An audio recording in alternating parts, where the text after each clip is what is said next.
Welcome to the Snoozy Scientist, a calm corner of the universe where curiosity and science drift together to put you to a calm sleep.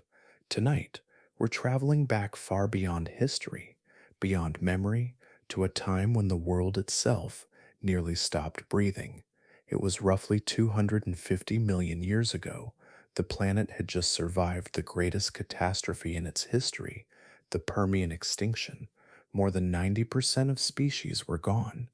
Volcanoes raged for centuries without pause. Ash and gas dimmed the sun, and the air grew thick with poison. The oceans turned to acid.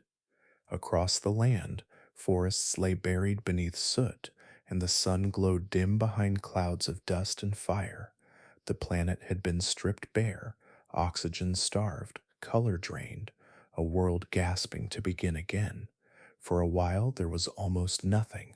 No birds, no buzzing insects, only wind whispering across cracked stone and the hiss of toxic rain on molten plains. And yet, somewhere in that emptiness, life refused to give up. Deep within that quiet, under red skies and choking heat, something began to stir. Tiny, forgotten survivors crept from the ruins, scaled creatures no bigger than a hand, clinging to warmth and chance. They weren't yet giants, they weren't yet rulers, but in their small, defiant shapes lay the blueprint of the age to come. From those trembling beginnings would rise a dynasty that would one day thunder across continents, filling the skies and seas with power and motion. Creatures that would redefine what strength could mean, not through gentleness or grace, but through relentless adaptation. But how did life recover from such ruin? Why did reptiles and not the others rise from the ashes to rule? What ancient forces shaped them, turning frail survivors into giants, into hunters, into rulers of land, sea, and sky? Science tells us that mass extinctions reset the clock of evolution, clearing the slate for something new. But this rebirth was not gentle. It unfolded in fire and drought, under red skies and drifting continents. Nature was about to conduct its most extraordinary experiment, one that would reshape every living thing that followed. From a dying world, the age of monsters was beginning. Tonight we'll follow that rebirth, softly, step by step, to see how the ashes of extinction gave rise to Earth's next empire. But before we begin, I would love to know where in the world you're listening from and what the time is there. It always amazes me to see these stories being heard across so many different countries and time zones. If you enjoy these gentle explorations into Earth's distant past, please do consider leaving a like and subscribing to the channel. Now, take a deep breath, let your shoulders soften, and together, let's step gently into a world reborn from ashes, the moment when reptiles evolved into monsters.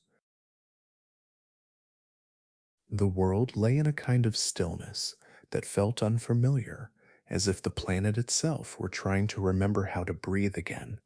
The great extinction had already passed, yet its weight lingered in the air like a memory that refused to fade. What little life remained now stood on the edge of a quiet and uncertain dawn. The violent storms and fires of the catastrophe were slowing, but their imprint shaped every horizon. Nothing had returned to normal. Nothing could. The land felt stretched and hollow. Temperatures rose far beyond what any living creature today might imagine. In many regions, the heat climbed past 50 degrees, and the ground shimmered beneath the heavy light of a weakened sun. The soil was dry and cracked, holding only a vague promise of what it used to shelter. Even the wind moved strangely, drifting across the plains as if it were tired. Its breath carried traces of ash and minerals, small pieces of a world that had been broken. Across vast stretches of land, there were no forests to soften the horizon. The ancient trees that once towered above the earth had long since fallen, and their absence left open spaces where shadows had no place to rest. When lightning struck, the flames had little to burn, so fires passed quickly, without the roar they once carried. The silence that followed felt deeper than before, as if nature itself was whispering rather than speaking. Farther away, the oceans rested under thick and stagnant layers of heat. They no longer moved with the familiar rhythm of tides and currents. Instead, the surface lay still for long stretches of time, broken only by gentle waves that carried a sour scent. The waters lacked oxygen, and the deep layers turned heavy and lifeless. In some places, the color of the sea darkened until it resembled ink. The few fish that survived kept close to cooler pockets where the water still held a little breath. There were creatures here, but they were scattered and uncertain. Tiny reptiles hugged the shade of boulders, their scales pressed close to the stone for whatever comfort it could offer. They were not the mighty forms that would one day rule the land. Instead, they were small and light, shaped by necessity. Their bodies worked harder to keep cool, and their eyes moved slowly across the bare land as if searching for something that had once been known. Amphibians hid near what remained of shallow pools. The heat weighed on them heavily, turning every movement into a quiet battle. Their skin, once so suited for damp forests, now dried under the harsh sun. When they slipped into the water, the relief was brief, because even the pools warmed quickly. Yet they stayed, clinging to what they understood. They moved at dusk or under the faint cover of night, when the air cooled just enough to let them breathe more easily. These survivors did not roam far. There was little reason to. Food was scarce, and the ground was nearly empty of the soft plants that once fed countless species. Insects were few, and those that remained were small and pale, as if the colors of the world had been washed away. The reptiles snapped at whatever moved, taking slow steps that carried the caution of a world starting over. The emptiness around them was more than a physical space. It was an ecological vacuum, a wide open stretch of possibility created by loss. The grand web of life had been torn apart, and the few remaining threads now drifted freely. With so many creatures gone, there were no powerful rivals, no towering predators, no dense forests to control the path of sunlight. Everything felt exposed and ready for change. The earth itself seemed to hold its breath, waiting for new forms to appear. The silence did not mean nothing was happening. Beneath the ground, roots reached tentatively for moisture. Small plants pushed through the soil, their first leaves fragile yet determined. In the sea, tiny organisms multiplied slowly in sheltered pockets where conditions were slightly more forgiving. These beginnings were quiet and easy to overlook, yet they carried the promise of a future reshaped by resilience. Across the continents, the land opened itself to whatever could endure.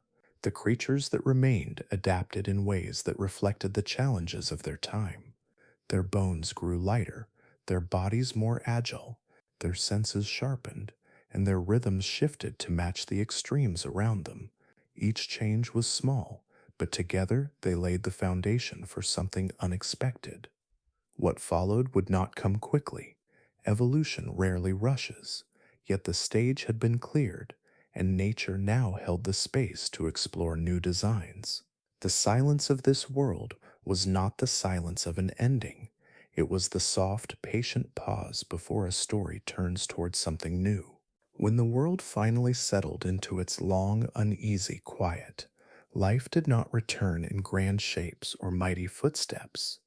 Instead, it crept back in forms so small and unassuming that they could have been missed entirely if the land had not been so empty. The great extinction had swept aside almost every ancient lineage, yet a few threads remained, and they now shaped the beginnings of a new story.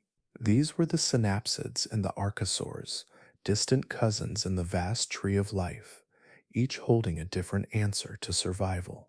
Their ancestors had lived long before the catastrophe, sharing forests and river valleys with an entire orchestra of creatures that no longer existed. Much of that world had vanished, and what remained felt haunted by the memory of what had been lost. The air still carried traces of heat, and the ground still bore the marks of an age that had nearly ended everything. Yet scattered across the broken earth were beings that had endured through the darkest hours, carrying within them a quiet resilience that would shape all that followed. Among the most common was a small creature with a sturdy body and a short beaked face. Paleontologists would one day call it Lystrosaurus.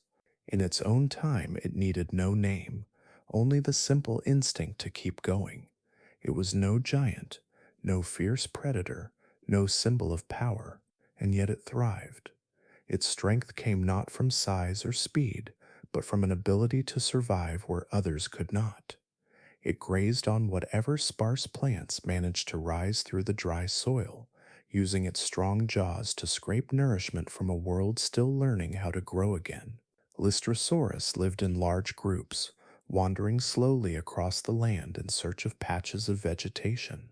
Their bodies were round and low to the ground, which helped them retain moisture during long stretches of heat. They bred quickly, producing young that grew fast and reached adulthood in a short time. In a world that was unpredictable and dangerous, this rhythm of fast reproduction gave them a distinct advantage. While many species struggled to hold on, these small herds flourished simply by persisting.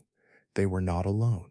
Scattered across the terrain were members of the archosaur lineage, early ancestors of creatures that would later rise to astonishing heights. At this stage, they were nothing like the majestic reptiles that would dominate later ages. They were slender, lightly built animals, nimble and alert. Some walked on four limbs, others lifted themselves for moments on their hind legs as they moved across the cracked ground. Their eyes were sharp, and their limbs carried a hint of the agility that would one day define their descendants.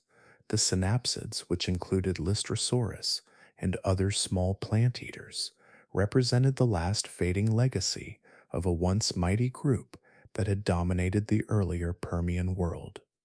Their bodies still carried the familiar shape of their ancient ancestors, yet they were now reduced to only a handful of species. Their survival depended on an ability to withstand long droughts, find food where little could grow, and reproduce quickly enough to keep their numbers stable in unpredictable conditions. The archosaurs, on the other hand, were at the beginning of their story. Their line was young, but they showed hints of something new. Their limbs were positioned more directly beneath their bodies, allowing them to move with a steadier stride. Their lungs worked more efficiently, helping them adapt to regions where oxygen levels were still recovering. These traits did not grant immediate dominance. Instead, they offered a quiet promise, a foundation that would matter more as the world continued to change. Life during these early Triassic days moved slowly. The land was not yet ready to support the vibrant ecosystems that would fill future eras. Plants were still small, scattered, and delicate. Rivers ran low or changed course without warning. Rain came in brief and unpredictable bursts, then disappeared for long stretches. The creatures that endured did so by being flexible. They were small, they lived simply, and they reproduced often. In a landscape shaped by uncertainty, this approach worked better than strength or size. Predators were few and cautious. Many of the great hunters of the previous age had vanished. Those that remained were small, sharp-toothed creatures that stalked early mornings and late evenings, conserving energy during the harshest parts of the day. Their competition was minimal, and their meals consisted mostly of insects, small reptiles, and the occasional young synapsid that wandered too far from its group. Their world was not one of grand hunts. It was a place of patience, where each movement was measured and each success came quietly. Over time, the interactions between these survivors shaped the land itself. The grazing of Lystrosaurus herds helped spread seeds across wide regions. The movements of early archosaurs disturbed the soil, turning it over and helping new plants take root. The small predators kept populations balanced, ensuring no single species overwhelmed the fragile system.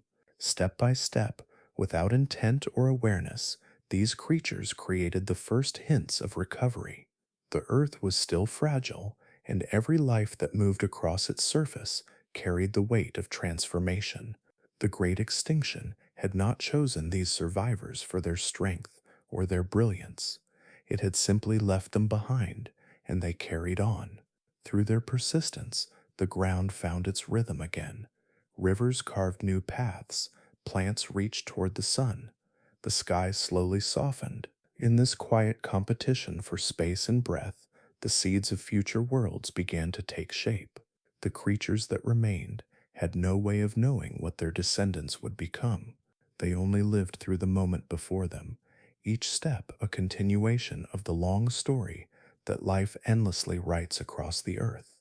In the long quiet that followed the first fragile steps of recovery, the air itself began to change. For a time, the atmosphere had mirrored the silence of the land, thin and heavy, carrying the memory of a world that had nearly faded away. Yet, as plants slowly returned to the surface, each one a small flicker of green against the pale ground, the earth drew in a new breath. It was not sudden. Nothing in this young Triassic dawn happened quickly. Still, the rise of oxygen began, one leaf at a time, one root weaving through the soil, one delicate exchange of gases beneath the sun. Early forests were not the towering giants of later ages. They were scattered shrubs, hardy ferns, and the first resilient conifers that took root in open fields. Their shapes were simple and their shadows small. Even so, they worked constantly. Every day they captured sunlight from the softening sky and released oxygen into the warming air. The change was subtle at first, almost unnoticeable to the creatures that walked the land, but the earth was patient. Day by day, year by year, the atmosphere grew richer, lifting the planet toward a new balance. As oxygen rose, the tone of life shifted. Movements that had once been slow and cautious began to carry a little more energy. Muscles stored more power, hearts beat with steadier rhythms, lungs took in air that felt slightly easier to draw. These improvements were small in the beginning, but in landscapes shaped by scarcity, even the smallest advantage could open a new path. Among the survivors, the archosaurs were especially quick to respond to this changing world. Their bodies were already built in ways that hinted at the future. Their limbs sat more beneath them than to the side, allowing them to lift their chests higher and take longer strides. As the air grew richer, those strides became more efficient. They could travel farther in search of food or shade. They could chase small insects with sharper bursts of speed. What began as a subtle shift in posture now became a quiet shift in lifestyle. The synapsids, weary caretakers of an older age, also felt the change. Some continued to rely on simple endurance, following the rhythms that had kept them alive during the worst of the collapse. Others, however, began to experiment with new internal rhythms. Their bodies warmed just a little more from inside, keeping steady even as nights cooled or mornings arrived with the chill of shifting winds. They did not yet burn with the full heat of true warm blood, but something within them stirred in that direction. It was the beginning of a new relationship between body and environment. This slow rise in inner warmth, this first whisper of endothermy, brought new possibilities. A creature that could maintain a more even body temperature could explore times of day that were once too cold to venture into. Dawn and dusk opened as new windows for movement. Nights that once forced stillness now allowed cautious wandering. These early warm-bodied tendencies did not grant dominance, yet they widened the world step by step. On the ground, the changes in the air shaped the pace of life in gentle ways.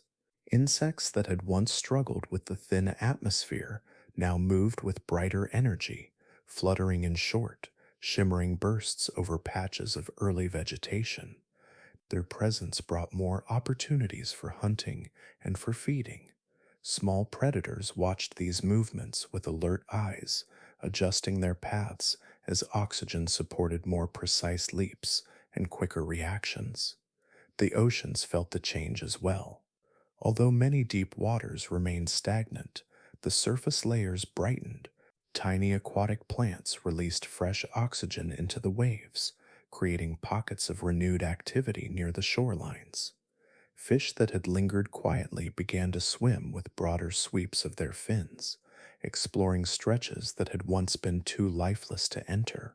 The shift was delicate but real, like the early notes of a long forgotten song returning on the breeze. The rise of oxygen did more than nourish bodies. It reshaped the relationships between species.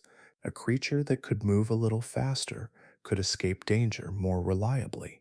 One that could stay active during cooler hours could find food that others missed. Over time, these differences accumulated, influencing how each lineage adapted to the changing climate.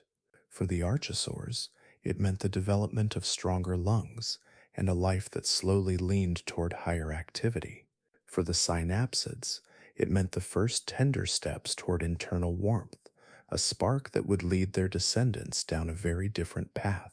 Across the continents, the air grew clearer, dust storms settled more quickly, the horizon softened with the faint outlines of young forests. The breath of the world slowly deepened, and with it, life grew more confident. No creature understood this shift, but all felt it. Hearts beat differently, movements stretched farther. The land, once silent, began to vibrate with new rhythms. The world was still recovering, and challenges remained everywhere. Yet within these changes lay a quiet promise. The climb of oxygen was not only a chemical transformation, it was a turning of the page, a gentle signal that the earth was finding its balance again. With each breath, the creatures of this young age carried the story forward, unaware that within their small steps and softened hearts lay the foundation for everything that would one day come. Even as the air slowly regained its balance, the earth beneath it remained restless. Far below the surface, ancient wounds had not yet closed. The same deep forces that once poured fire across the continents continued to stir, pushing heat upward through cracks in the crust. Volcanoes that had awakened long before the world's great collapse did not fall silent simply because life wished to return. They burned on, steady and relentless, shaping the early Triassic landscape with rivers of molten rock and dark plumes that drifted across the sky. These volcanic regions covered vast stretches of land. Their fires did not roar with the sudden fury of short-lived eruptions. Instead, they simmered for millions of years, like coals that refused to cool. Lava flowed slowly across plains, hardening into black stone that stretched for miles. The air above these fields shimmered with heat, and the ground trembled now and then, reminding every creature that the world still carried a deep and powerful heartbeat. The skies above these burning lands were often tinted with faint colors from drifting particles. Sunrise and sunset glowed with shades of red and gold that lingered longer than they once had. Ash settled in fine layers across the soil, sometimes helping new plants take root by enriching the ground, though just as often burying them before they had a chance to grow. It was a place where creation and destruction lived side by side, each shaping the other in quiet, steady cycles. Far from the volcanic plains, the climate shifted in another dramatic way. As the continents rearranged themselves over long stretches of time, warm winds gathered moisture over distant seas. When the seasons turned, those winds traveled inland, meeting the heated land with sudden storms. These monsoons arrived with heavy clouds and long trails of rain that swept across the earth in enormous sheets. In some regions, the rain fell for weeks at a time, transforming dry valleys into temporary lakes and turning dusty riverbeds into churning channels of water. During these seasonal floods, the land changed shape. Soft sediments were carried far from their source and spread across wide floodplains. New pools formed in low areas, and shallow wetlands stretched across regions that had been barren only months before. The sound of falling rain softened the harsh landscape, creating moments of calm even as the storms reshaped entire regions. When the monsoon season ended, the waters slowly receded, leaving behind rich layers of soil that encouraged new growth. This alternation between fire and flood created a world that rarely settled into predictable patterns. One year might bring long droughts, while the next delivered rains that filled every depression in the ground.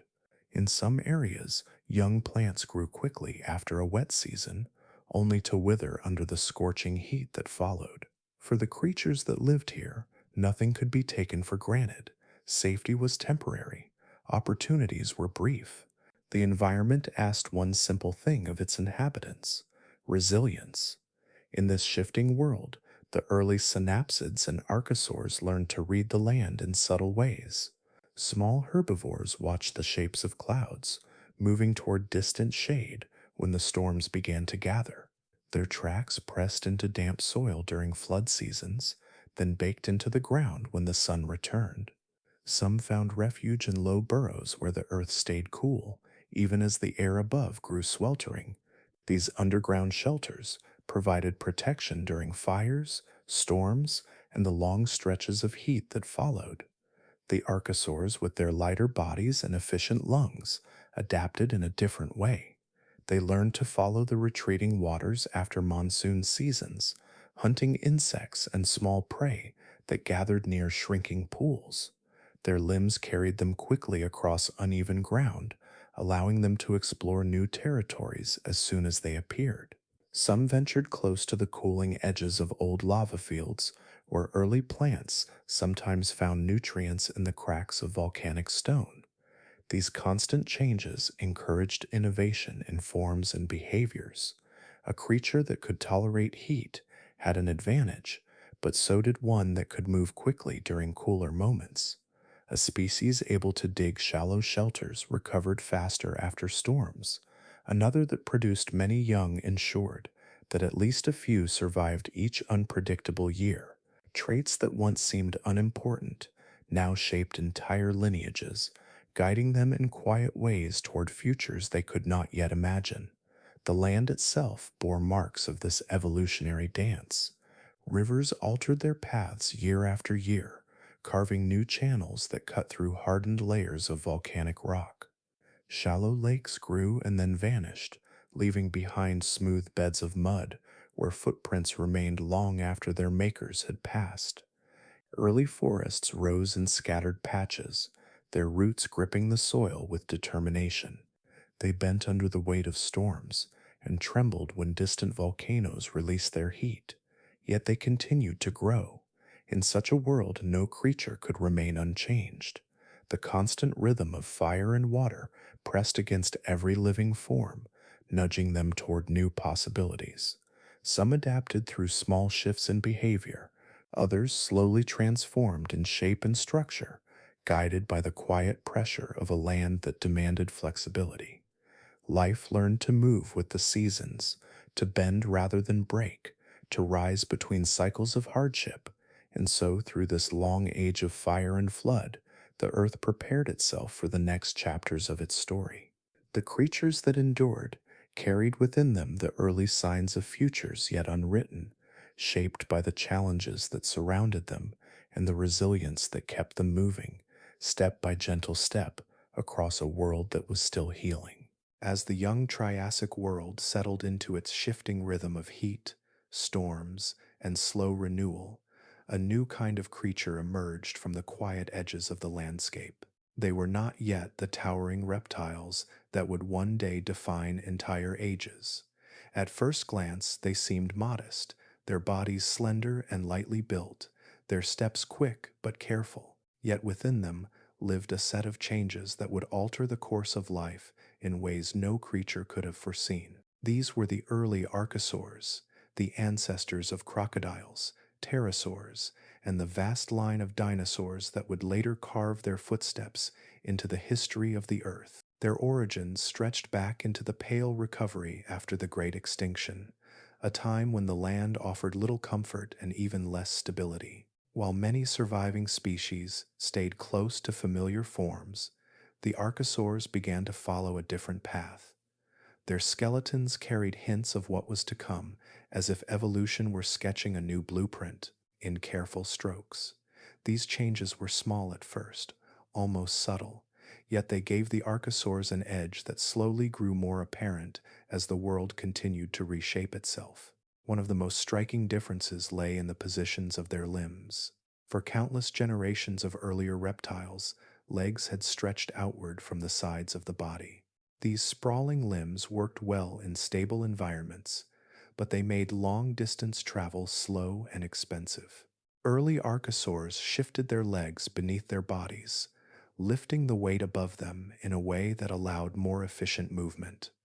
Their strides grew longer, their balance improved, they could run without their chests brushing the ground. It was a quiet revolution in posture, one that opened entire landscapes to them. This upright stance did more than change their gait. It freed their lungs from being compressed during movement. Reptiles with sprawling limbs often had to twist their bodies side to side, making it harder to breathe deeply while running. Archosaurs, with limbs placed more vertically, kept their bodies steady with each step. They could draw in air continuously as they moved. It was as if their lungs had learned a new rhythm, one that matched the changing world around them. This efficiency allowed them to travel for longer periods, explore wider territories, and chase prey with a grace that few other creatures could match. Inside their chests, their lungs were evolving an intricate structure that would one day become one of the most successful breathing systems to ever appear on land.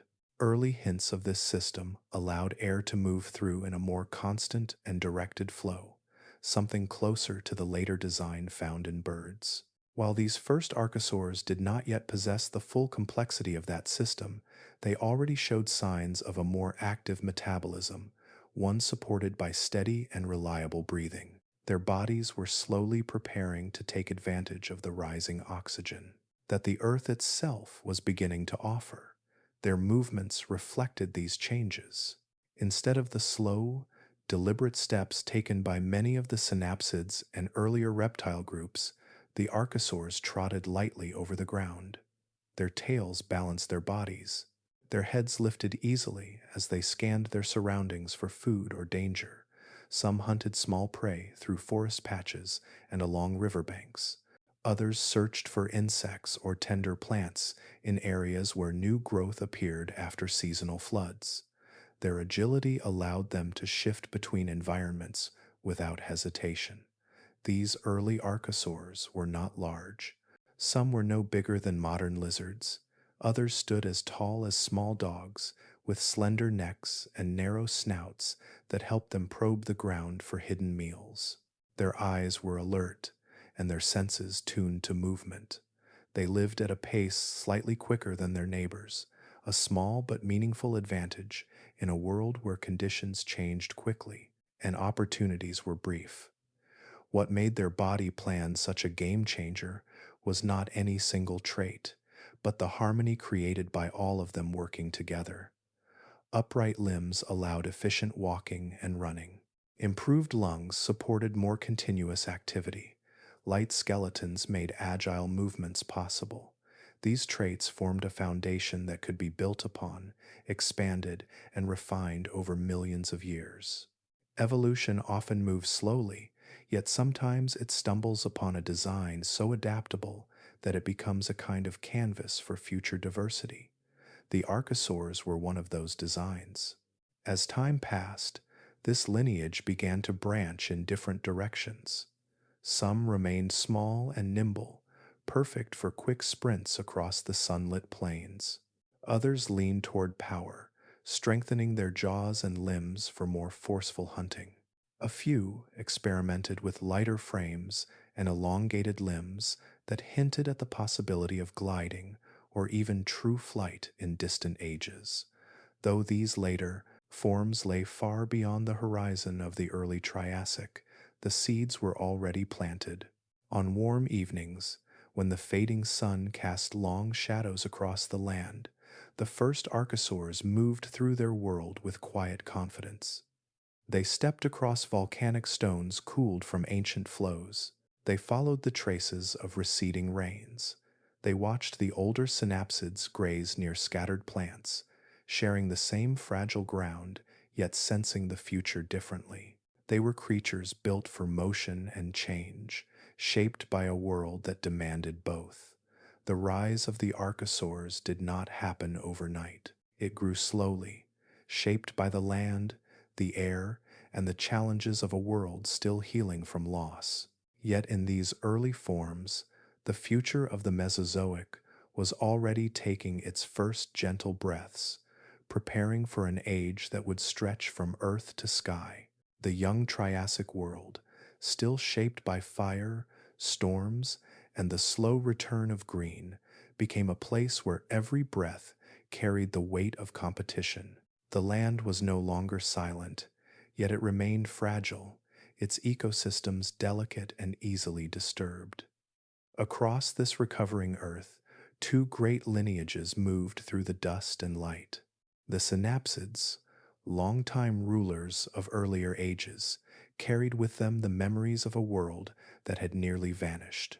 The archosaurs, newly rising, walked with the quiet confidence of creatures built for a different future. They did not recognize themselves as rivals. The earth created that rivalry for them. Food was scarce, water moved unpredictably, and patches of vegetation changed from season to season. Every creature living in this new age felt the pull of survival, and in that tension the path of evolution began to tilt. The synapsids were the older lineage. For millions of years before the extinction, their ancestors had shaped the world with a wide variety of forms. Some had been large predators, others lumbering plant eaters, and many had filled the spaces between. In this new age, only the smaller, more flexible survivors remained. Their bodies tended to be broader and heavier, carrying traits from a time when the environment had been more stable. They rested often, saving energy under the shade of scattered trees or in the shelter of soft earth. Though the world had changed, their instincts belonged to a quieter age. The archosaurs, on the other hand, belonged fully to the new Triassic landscape. Their upright limbs lifted their bodies above the hot ground. Their lungs drew in air that was growing richer each season. Their steps were light and sure, and they adapted quickly to the shifting world around them. They could travel farther each day without tiring. They could respond faster when danger approached or when opportunity appeared. They were not yet the giants or flyers they would later become, yet the potential for those futures already lived in their bones. Across plains that shifted between drought and flood, the two groups often crossed paths. In dry seasons, when rivers shrank and food grew scarce, their interactions became more frequent. Synapsids with blunt snouts and strong jaws searched for roots and small plants, while early archosaurs darted between shadows in search of insects, small vertebrates, or carrion left behind by storms or predators. Each group learned to watch the movements of the other, not through strategy but through necessity. Predators in this world were small compared to the giants of ages past, yet they were determined and alert. Some early archosaurs, slender and fast, hunted along the edges of dried pools where amphibians waited for the next rain. They struck quickly, their limbs giving them power over short distances. Synapsid predators, thicker in build, relied more on patience. They waited near burrows or along game trails, conserving strength until a moment arrived.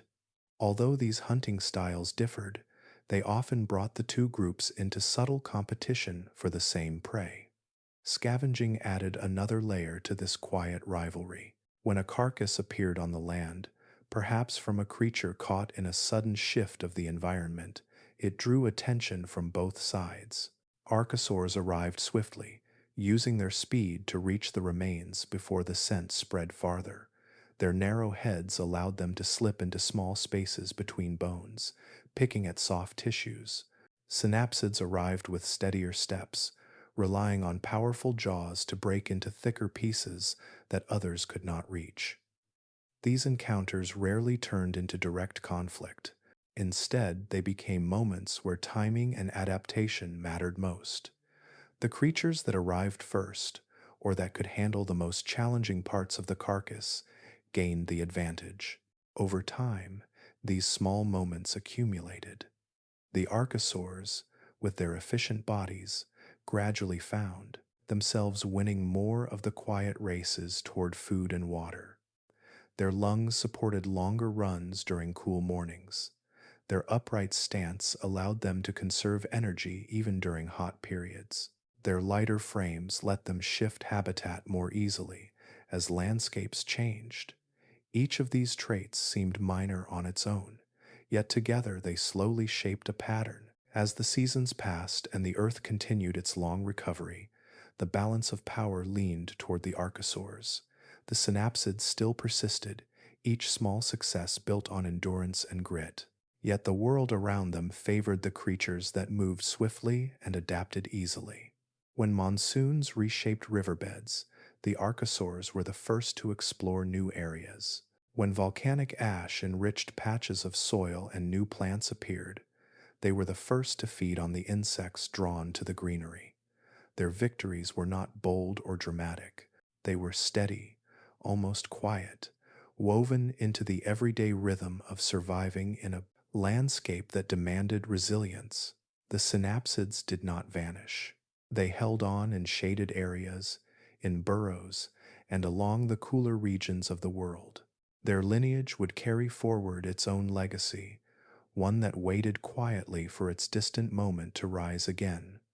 But for now, the archosaurs stepped more confidently into the open spaces of the earth. Their bodies aligned perfectly with the challenges of their time, and the world responded. The Triassic sun rose and set over a land filled with both struggle and possibility. In that gentle push and pull between two ancient lineages, the future of the planet slowly turned toward the reptiles, who carried new shapes, new breaths, and a silent readiness for the ages ahead. As the Triassic world continued to change, the creatures that walked its surface changed with it. Step by patient step, evolution shaped new forms from the survivors that had endured fire, flood, and long stretches of scarcity. Nothing happened quickly.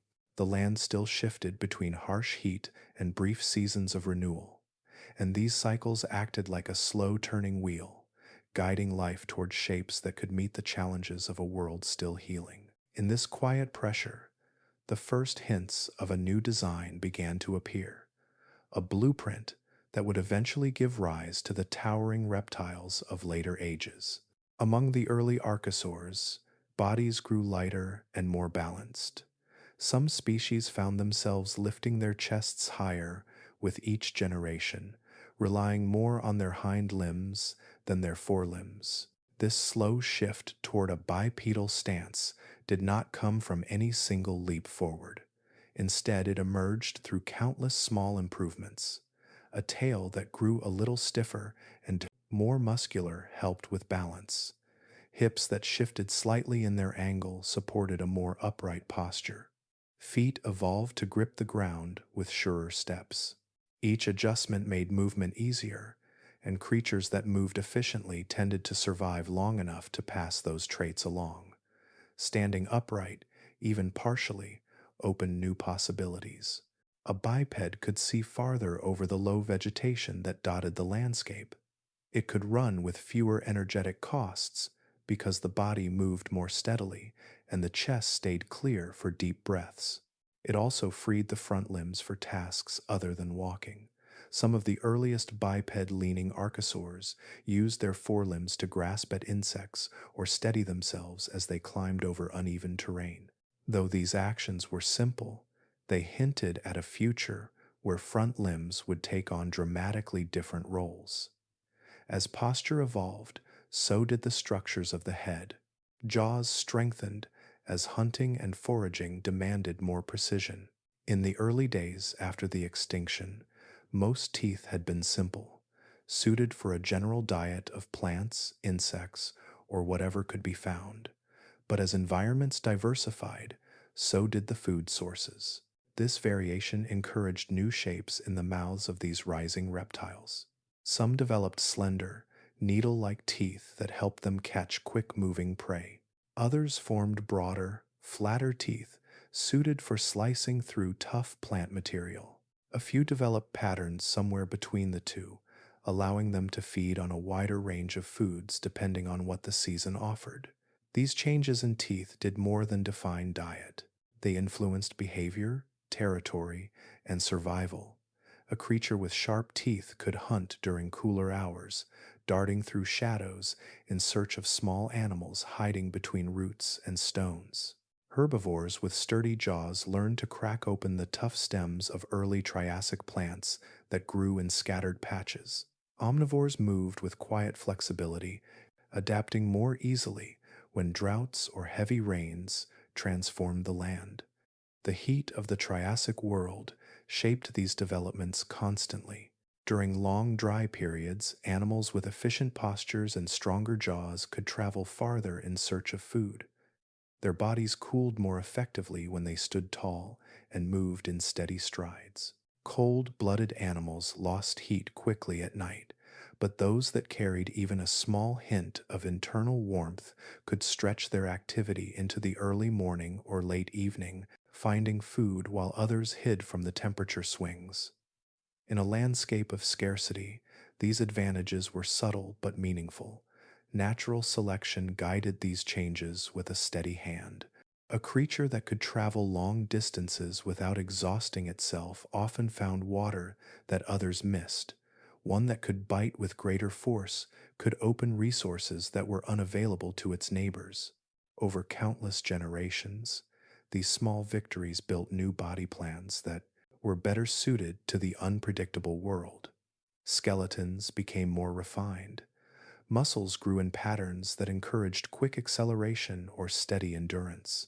Eyes shifted forward or to the sides, depending on whether the species hunted or hid. For some archosaurs, the bipedal stance became the center of their identity, their legs elongated in graceful proportions. Their tails functioned as counterweights as they sprinted across open ground. Their footprints, recorded in mud, left behind by seasonal floods, showed a narrow stance, each step confident and even. These early bipeds were not giants. Their bodies were slim, their heights modest. Yet they carried within them the architecture that would one day produce towering hunters and massive herbivores.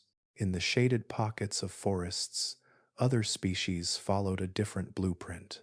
They remained low to the ground, strengthening their jaws and developing specialized teeth that helped them grind fibrous plants or slice through leaves rich with moisture. Their bodies were adapted for quieter lives, relying on patience and stability rather than speed. These forms were as important as the swift runners. They filled the ecological spaces that supported the complex food webs beginning to reappear across the land. Every year, the climate tested these new designs. Heat that pressed upon the skin encouraged lighter frames. Periods of scarcity favored jaws that could handle tougher meals. Floods that washed through valleys rewarded animals that could climb or leap. Step by gentle step, the creatures of the Triassic shaped themselves into beings fit for a world that demanded both resilience and innovation. In these slow and quiet adjustments, the foundation of future monsters took form, not in a single creature or moment, but scattered across the landscape in small changes that accumulated into something extraordinary. The blueprint was written in bone and breath, and the earth itself guided every stroke. As the Triassic world continued its slow recovery, the air above it deepened in quiet stages. What had once been thin, heavy, and strained began to grow lighter with each passing generation of plants. The earliest forests, born from scattered shrubs and small conifers, expanded across the land like a careful painting brushed stroke by stroke. Young trees rooted themselves in soil enriched by volcanic minerals. Ferns unfurled bright fronds after each season of rain. Mosses crept around stones that had cooled from ancient flows of lava. Together, these plants worked endlessly with the sun, releasing oxygen into the air in a steady rhythm that shaped the planet's future. This rise in oxygen did not arrive with a dramatic rush. It moved gently, the way dawn spreads across a quiet valley, yet even a soft change in the atmosphere carried powerful consequences. The creatures that walked the land breathed in this richer air and found themselves capable of movements their ancestors could not sustain. Muscles recovered more quickly, hearts supported longer journeys. Bodies that once struggled through heat and scarcity now felt a subtle lift, as if the world were slowly becoming easier to inhabit. With this new breath of life, evolution found room to experiment with size. Larger bodies could move through the land without exhausting themselves after short distances. Animals could step farther, climb higher, and survive on meals that required more energy to process. Predators could chase longer, and herbivores could roam greater distances to find patches of greenery left behind by seasonal shifts in the climate. The rise in oxygen became a quiet invitation for growth. In the archosaurs, this invitation was answered with surprising success. Their bodies were already built for efficiency, with upright limbs and lungs that moved air with remarkable consistency. As oxygen increased, these advantages multiplied. A larger archosaur could cool itself more easily by lifting its body above the heated ground. It could run for longer stretches beneath the sun, taking in breaths that delivered steady streams of energy. It could support heavier muscles and stronger bones while still moving gracefully across uneven terrain. The early herbivores among them responded first. Their bodies grew broader, and their limbs strengthened to carry greater mass. These changes allowed them to reach higher plants and travel farther between feeding grounds. Larger size also protected them from many smaller predators that still lingered in the recovery world. When danger approached, a towering frame was often enough to discourage attack. Though these early giants were not yet as massive as the colossi that would emerge later in the Mesozoic, they carried the first hints of that future. Predators followed a similar path, though in a different rhythm. A hunter that grew larger could bring down stronger prey, but it needed lungs and muscles capable of sustaining pursuit. The rise in O5 oxygen offered exactly that. Some archosaur predators developed longer legs to push their bodies forward with swift strides. Others strengthened their jaws even further, turning each bite into a decisive tool for survival. Their bodies became sculpted by the balance between power and efficiency, guided gently by the air they breathed. In this era of rising oxygen, metabolic efficiency became one of the most important forces shaping life. Reptiles that could process energy quickly gained the ability to remain active during periods when food was scarce or the climate shifted unpredictably. This efficiency supported growth in ways that earlier reptiles could not achieve. Larger bodies demanded more food, yet oxygen-rich air allowed these animals to extract greater value from each meal. They burned energy in steadier rhythms, helping them maintain body temperature, recover from exertion, and move across long distances in search of new habitats. Even creatures that did not grow large felt the influence of this shift. Insects developed stronger wings that allowed them to travel farther between patches of vegetation. Amphibians, still clinging to riverbanks and wetlands, found greater oxygen in the shallow waters produced after storm seasons. Small reptiles gained stamina that helped them escape predators or explore new regions within the expanding forests. The atmosphere became a quiet partner to every creature on land and in air. The link between atmosphere and evolution grew clearer with each passing age. When oxygen rose, life expanded in both size and complexity. When oxygen fell, species that depended on large bodies or intense activity struggled. This balance guided the ebb and flow of countless lineages, shaping who would rise and who would fade. In the Triassic world, the increasing oxygen favored the archosaurs most of all. Their efficient lungs and upright bodies were perfectly suited for the opportunities the atmosphere offered. Forests continued to spread, knitting together regions that had once been barren. As plant life flourished, so did the creatures that fed upon it. Herbivores grew larger, relying on the earth's new breath to support their great frames. Predators followed, shaped by the need to match the size and strength of their prey. Every step through the forest, every ripple in the wetlands, every track left on cooling volcanic stone reflected the quiet influence of the atmosphere above. It was not simply a story of growth, it was a story of balance, of bodies learning to match the world as it changed. Oxygen filled the air with possibility, and life responded in shapes that grew bolder with each passing age. The blueprints laid down in earlier sections of this ancient narrative now met a new force that lifted them into forms that would one day tower over the land. The world breathed deeper, and the creatures that lived upon it grew with that breath, carrying the promise of immense futures written softly in bone and air. As the Triassic world continued to stretch and reshape itself, life followed paths that grew increasingly diverse. The forests expanded in gentle waves of green. Rivers carved new channels through soft soil. Storms arrived and passed, leaving behind scattered pools that glimmered under warm sunlight. In this shifting landscape, the archosaurs flourished. Their bodies, shaped by earlier ages of heat and scarcity, now carried them confidently through a world that offered both challenge and opportunity. Yet even within this rising lineage, evolution was preparing two very different stories. Among the early archosaurs, a divide began to form. At first, it was barely noticeable, a subtle difference in posture, in ankle shape, in the angle of certain bones.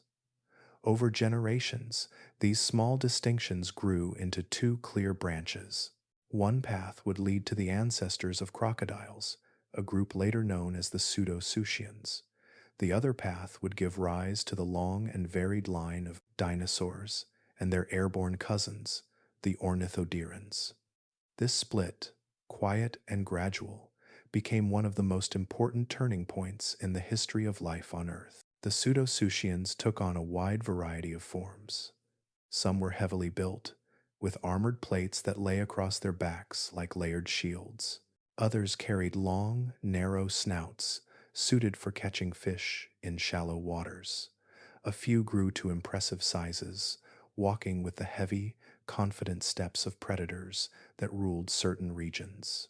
Their limbs often extended outward in a semi-sprawling posture, though some species developed more upright gaits that allowed quicker bursts of speed. Their bodies were versatile, capable of adapting to wetlands, riverbanks, and the open ground near forest edges. These early crocline reptiles thrived in environments shaped by water and warmth. Many were ambush hunters, resting quietly in shadowed areas and striking with sudden force when prey wandered close. Their jaws became powerful tools, able to clamp down on struggling animals with remarkable strength. In some species, the teeth grew conical, perfect for gripping slippery prey. In others, they sharpened into edges suited for tearing flesh. Over time, the pseudo-Suchians settled into a rhythm that mirrored the land itself, patient and resilient, waiting for the right moment to act. The other branch, the ornithodyrans, followed a lighter and more elevated path. While the pseudosuchians grew broad and muscular, the ornithodyrans became increasingly slender. Their limbs lengthened, their footsteps narrowed, and their bodies rose higher from the ground. Their ankles developed a hinge-like structure that allowed for smoother strides, giving them a springy grace when they moved. Where the crocline species often relied on power and stillness, the dinoline species leaned into speed, agility, and long-distance travel. Within this branch, some early forms grew into swift runners with long tails that balanced their berk movements. Their necks stretched upward in gentle arcs, allowing them to spot danger from a distance or search for plants hidden among rocks and shrubs. Others remained small, darting in and out of vegetation in search of insects or tiny vertebrates. Many early ornithodyrans adopted a fully upright stance, walking on their hind limbs with steady confidence. This posture freed their forelimbs, opening the door to new behaviors and eventually to forms that would take to the skies. While neither branch yet resembled the immense creatures of later ages, the seeds were already planted. The pseudosuchians carried the blueprint for future crocodiles, animals that would one day slip into water with barely a ripple. The ornithodyrans held within their bones the early shapes of creatures that would evolve into long-necked giants, sharp-clawed hunters, and the first pterosaurs, whose wings would stretch across the sky like living sails. This divergence influenced the ecosystems of the Triassic. In ways that were both subtle and profound, pseudosuchians filled roles along riverbanks and wetland edges. Their ambush hunting style shaped the behavior of smaller animals that learned to approach water with caution. They kept herbivore populations balanced and competed fiercely with one another for territory. Their heavy presence anchored many food webs, providing stability in environments that were still recovering from ancient chaos. The ornithodyrans filled different spaces. Their speed allowed them to explore new regions quickly, following the spread of fresh vegetation after monsoons or droughts. Their agility let them adapt to varied environments, from dry plains to lightly forested slopes. As plant life became more diverse, these early dino-line animals expanded their diets and their ranges, gradually playing a larger role in shaping the land. Their movements stirred up insects, spread seeds, and influenced the growth of the very forests that provided them shelter. Together, these two branches created a balance that guided the future of nearly every Triassic landscape. The crocline reptiles anchored the ecosystems with strength and patience, while the dino-line reptiles brought flexibility and experimentation. This dynamic would continue for millions of years, with each group rising and falling in different regions as climates shifted and continents drifted. The Great Divide was not a single moment. It was a long unfolding of differences shaped by land, air, and time. Yet it set into motion a story that would echo across the ages, preparing the world for the giants, the swimmers, the flyers, and the walkers that would one day define entire eras. In the quiet turning of evolution's wheel, the Earth had begun to decide the shape of its future. As the Triassic world grew more stable, the quiet balance that had defined earlier ages began to shift. Forests spread in slow, uneven waves. Rivers carved surer paths across the land. Herds of herbivores gathered in larger numbers, following trails carved by generations before them. With these changes came space for new forms to rise, and among the archosaurs a particular lineage began to stretch upward and outward, filling the landscape with shapes unlike anything that had existed since the Great Extinction. These were the first true giants of the age, long before the dinosaurs themselves claimed their moment beneath the sun. On warm evenings, when the light softened across plains of ferns and young conifers, the heavy footfalls of Postosuchus might have echoed through the still air. This great predator, belonging to the crocline branch of the archosaurs, carried a presence that changed the very feel of the land around it.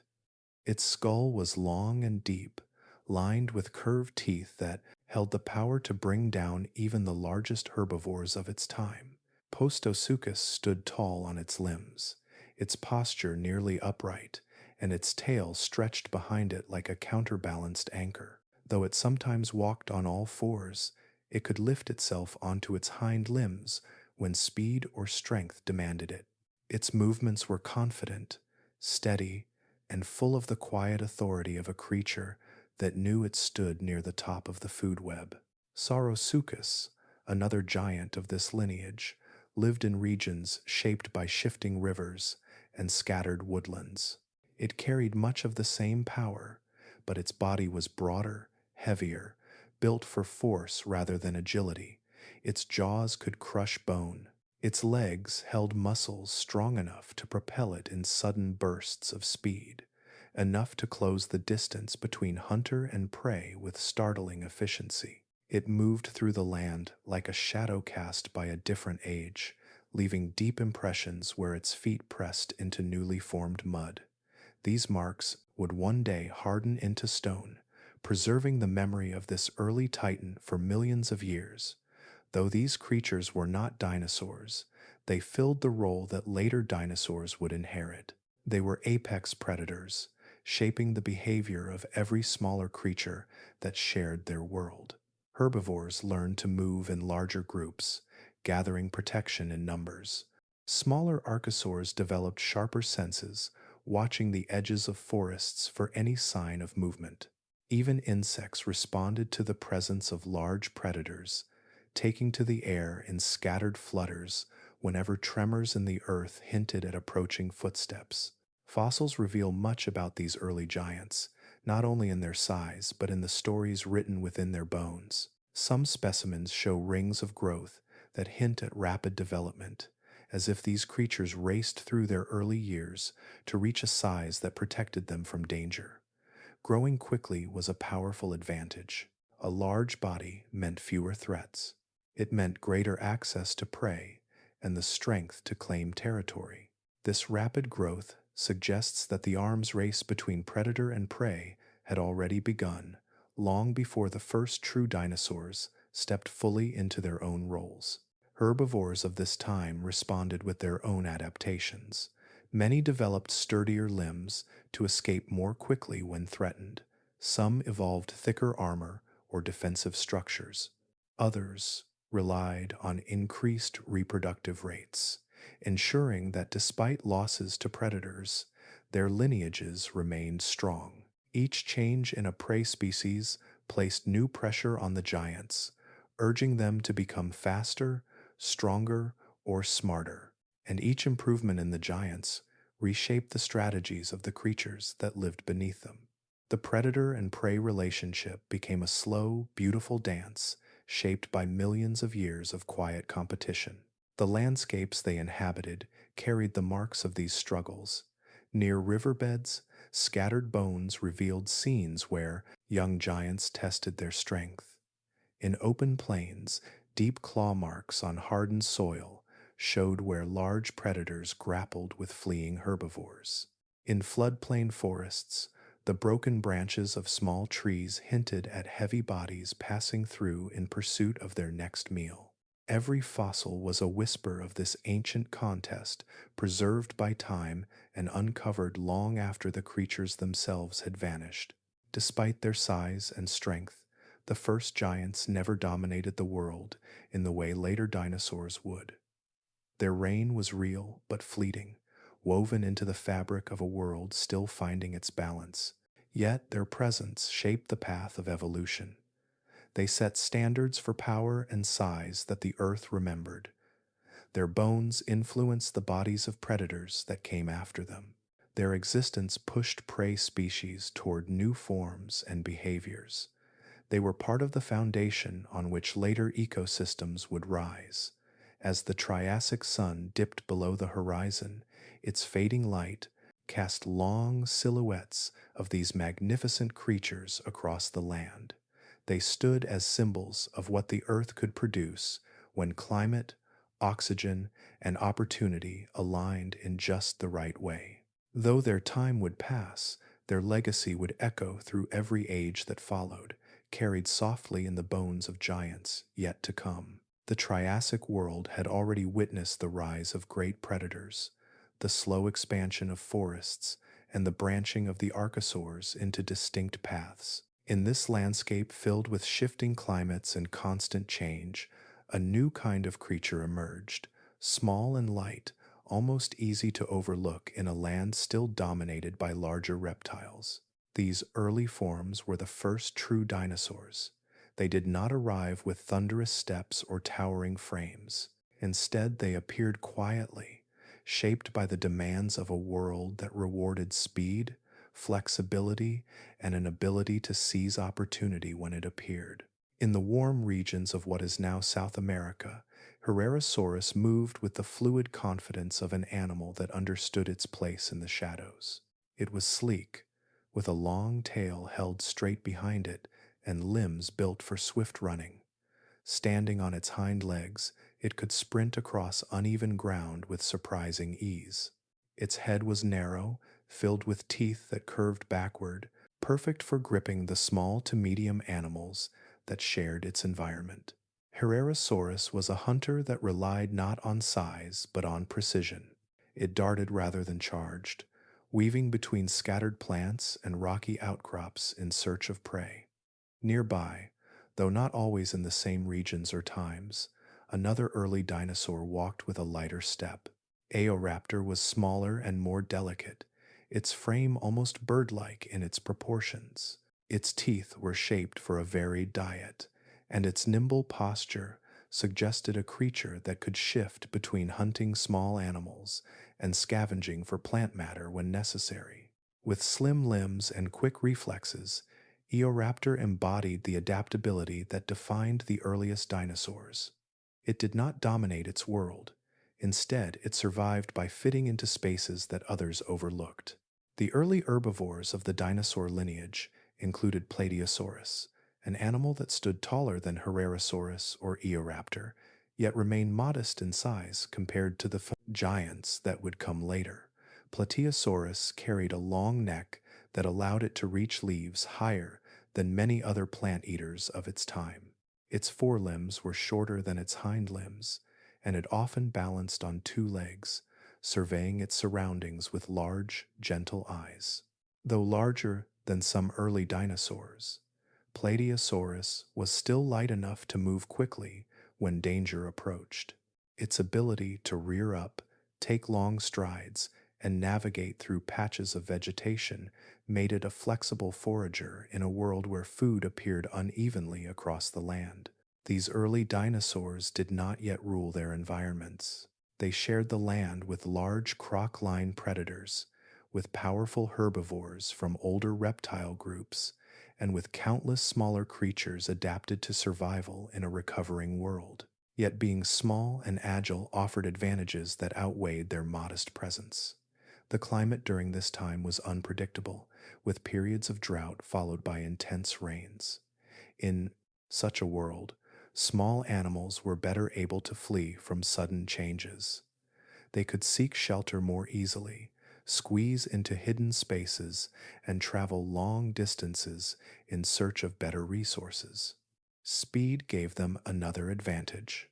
The larger predators that ruled the land lacked the agility to pursue quick-moving prey across rough ground or through dense vegetation. Herrerasaurus and its relatives could weave through obstacles that slowed down heavier hunters. Their light bodies cooled faster after sprints. Their hearts and lungs, shaped by millions of years of evolutionary experimentation within the archosaur family, supported longer bursts of activity than many of their competitors. These traits allowed them to escape threats and seize opportunities with equal finesse. Flexibility in diet also helped. Eoraptor's teeth suggest that it could feed on many types of food. This meant that even when the landscape changed suddenly, its survival did not hinge on a single type of prey or plant. It could adjust quickly, a trait that was essential in an era where habitats shifted with each season and young forests grew unpredictably across the land. Plateosaurus, though larger, possessed its own survival strengths. Being moderately sized gave it access to plants out of reach for smaller herbivores, yet it remained agile enough to retreat from crocodile predators. Its long neck allowed it to feed in areas untouched by ground-grazing species. Families and small groups of these animals likely roamed together, their tracks traced across soft mud and preserved in rocks that still hold their impressions today. Fossils from this period show the developing signatures of dinosaurs, from the shapes of their hips to the lengths of their limbs. These bones whisper of animals built for movement, animals whose strength did not yet lie in dominance but in possibility. The early dinosaurs were explorers in landscapes still in transition. They discovered new food sources as forests changed.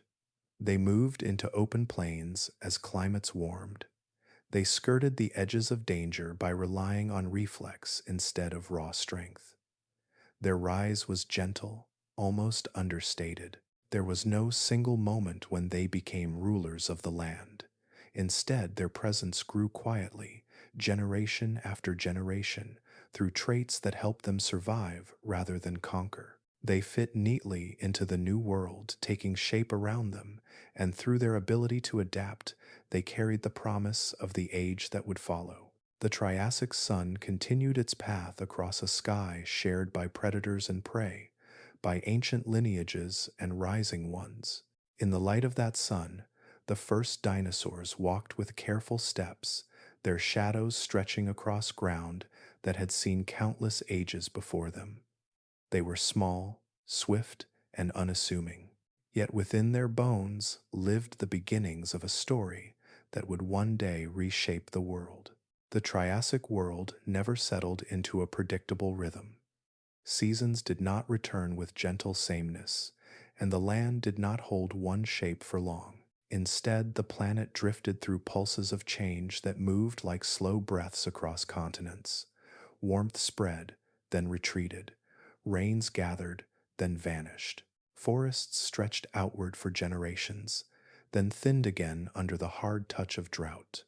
This constant ebb and flow created a kind of climate whiplash, a world always turning from one state to another. Every creature that walked or crawled or flew across this ancient earth lived within these shifting zones, shaped quietly by the forces beneath their feet and above their heads. Continents were not fixed in place. They pressed and pulled against one another, guided by forces too deep and slow for any creature to witness directly. As these land masses drifted, mountain ranges rose in some regions and vanished in others. Valleys widened, basins formed, even shallow changes in elevation could alter the movement of air and water. Warm currents shifted their paths, bringing moisture to areas that had long been dry, while distant regions lost their lifelines of rain. These geological movements were steady and patient, yet their influence touched every living thing. When climates shifted, animals were forced to move with them. In some decades, the air dried and heated until grasses wilted into dust. Herds of herbivores drifted toward cooler regions, following faint traces of vegetation that clung to riverbanks or high plateaus. Predators followed those herds at cautious distances, drawn by the same promise of survival. Other times, the skies grew heavy with monsoon rains that turned plains into shallow lakes. Creatures that once roamed open ground found themselves wandering through knee-deep water. They had to adapt or retreat, adjusting their habits season after season. This quiet pressure created distinct regional forms. In areas that became deserts, species evolved bodies suited for heat and scarcity. Small reptiles developed pale colors that reflected sunlight, reducing the burden of harsh heat. Their limbs lengthened slightly to lift them higher above burning sand. Some herbivores in these dry zones grew deeper chests and wider lungs, allowing them to travel long distances between the isolated pockets of vegetation that survived drought. Others learned to dig shallow burrows, hiding from the midday sun until the air cooled enough for them to step out again. In forests where moisture lingered, a different set of adaptations took hold. Early herbivores with long necks took advantage of the shaded canopies, reaching for leaves that remained tender even during drought cycles. Their limbs grew sturdy to carry them through the uneven ground of woodland floors. Predators evolved camouflage patterns that blended with the filtered light beneath the trees, their slender bodies weaving between trunks in search of prey. Smaller animals thrived in the undergrowth, where damp soil supported a rich mix of plant life and insects. Floodplains brought yet another opportunity for evolution. Here, seasonal rains created broad regions of soft mud and shallow water. Plants grew quickly in these fertile soils, rising and falling with the rhythm of the floods. Large herbivores found these regions ideal for feeding, and some evolved into impressive forms capable of standing or wading through the wet terrain. Their legs became column-like, supporting heavy bodies that grazed above the swirling waters. Their feet spread wide to prevent them from sinking into soft earth. Predators in these regions developed powerful limbs to navigate the changing landscape, hunting across both firm ground and sticky mud. The constant movement of climate zones also encouraged migration across vast distances. Species that once belonged to one region slowly drifted into another. As they moved, their bodies changed shape to match new challenges. A creature that began its lineage in a warm forest might find itself generations later in a dry plain, now carrying traits that made heat more bearable. Another species that evolved near calm rivers could end up in a floodplain where rising waters demanded stronger limbs and altered feeding habits. These migrations happened across many lifetimes, each step small and gradual, yet each contributing to the wider story of life's resilience. Geological forces shaped these paths in quiet ways. When tectonic plates pushed upward, newly formed ridges redirected winds and water. When the earth pulled apart, long rifts opened, creating valleys filled with warm, still air. Volcanoes altered climates for years at a time by shading the skies with ash. These changes did not dictate evolution directly. Instead, they guided where life could go, and in turn life responded. New opportunities appeared at the edges of shifting rivers. Fresh plants sprouted in ground enriched by volcanic minerals. Animals that could sense these openings, even indirectly, found places to thrive. Across the Triassic world, species did not remain uniform. They diversified, sculpted by the land they inhabited. The early dinosaurs experienced this just as strongly. Smaller forms flourished in regions where agility mattered most. Others grew taller or heavier where food was abundant. The croc-line reptiles followed water wherever it gathered, while the dino-line reptiles explored the open ground beyond. Their differences deepened with each climate cycle, each migration, and each geological shift. Through these long seasons of change, the Earth revealed its quiet role in evolution. Climate whiplash was not merely a challenge for ancient creatures.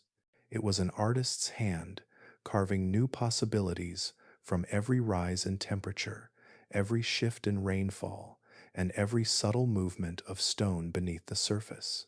The shapes of future worlds and the creatures who would fill them were already forming gently in the shadows of this ever-changing land. As the Triassic world settled into its uneasy rhythm of shifting forests, rising floodplains, and widening deserts, a new kind of tension began to spread across the land. It was not sudden or violent in a single moment. It grew quietly, carried on the footsteps of hunters that prowled through dusk light and herbivores that grazed among ancient trees.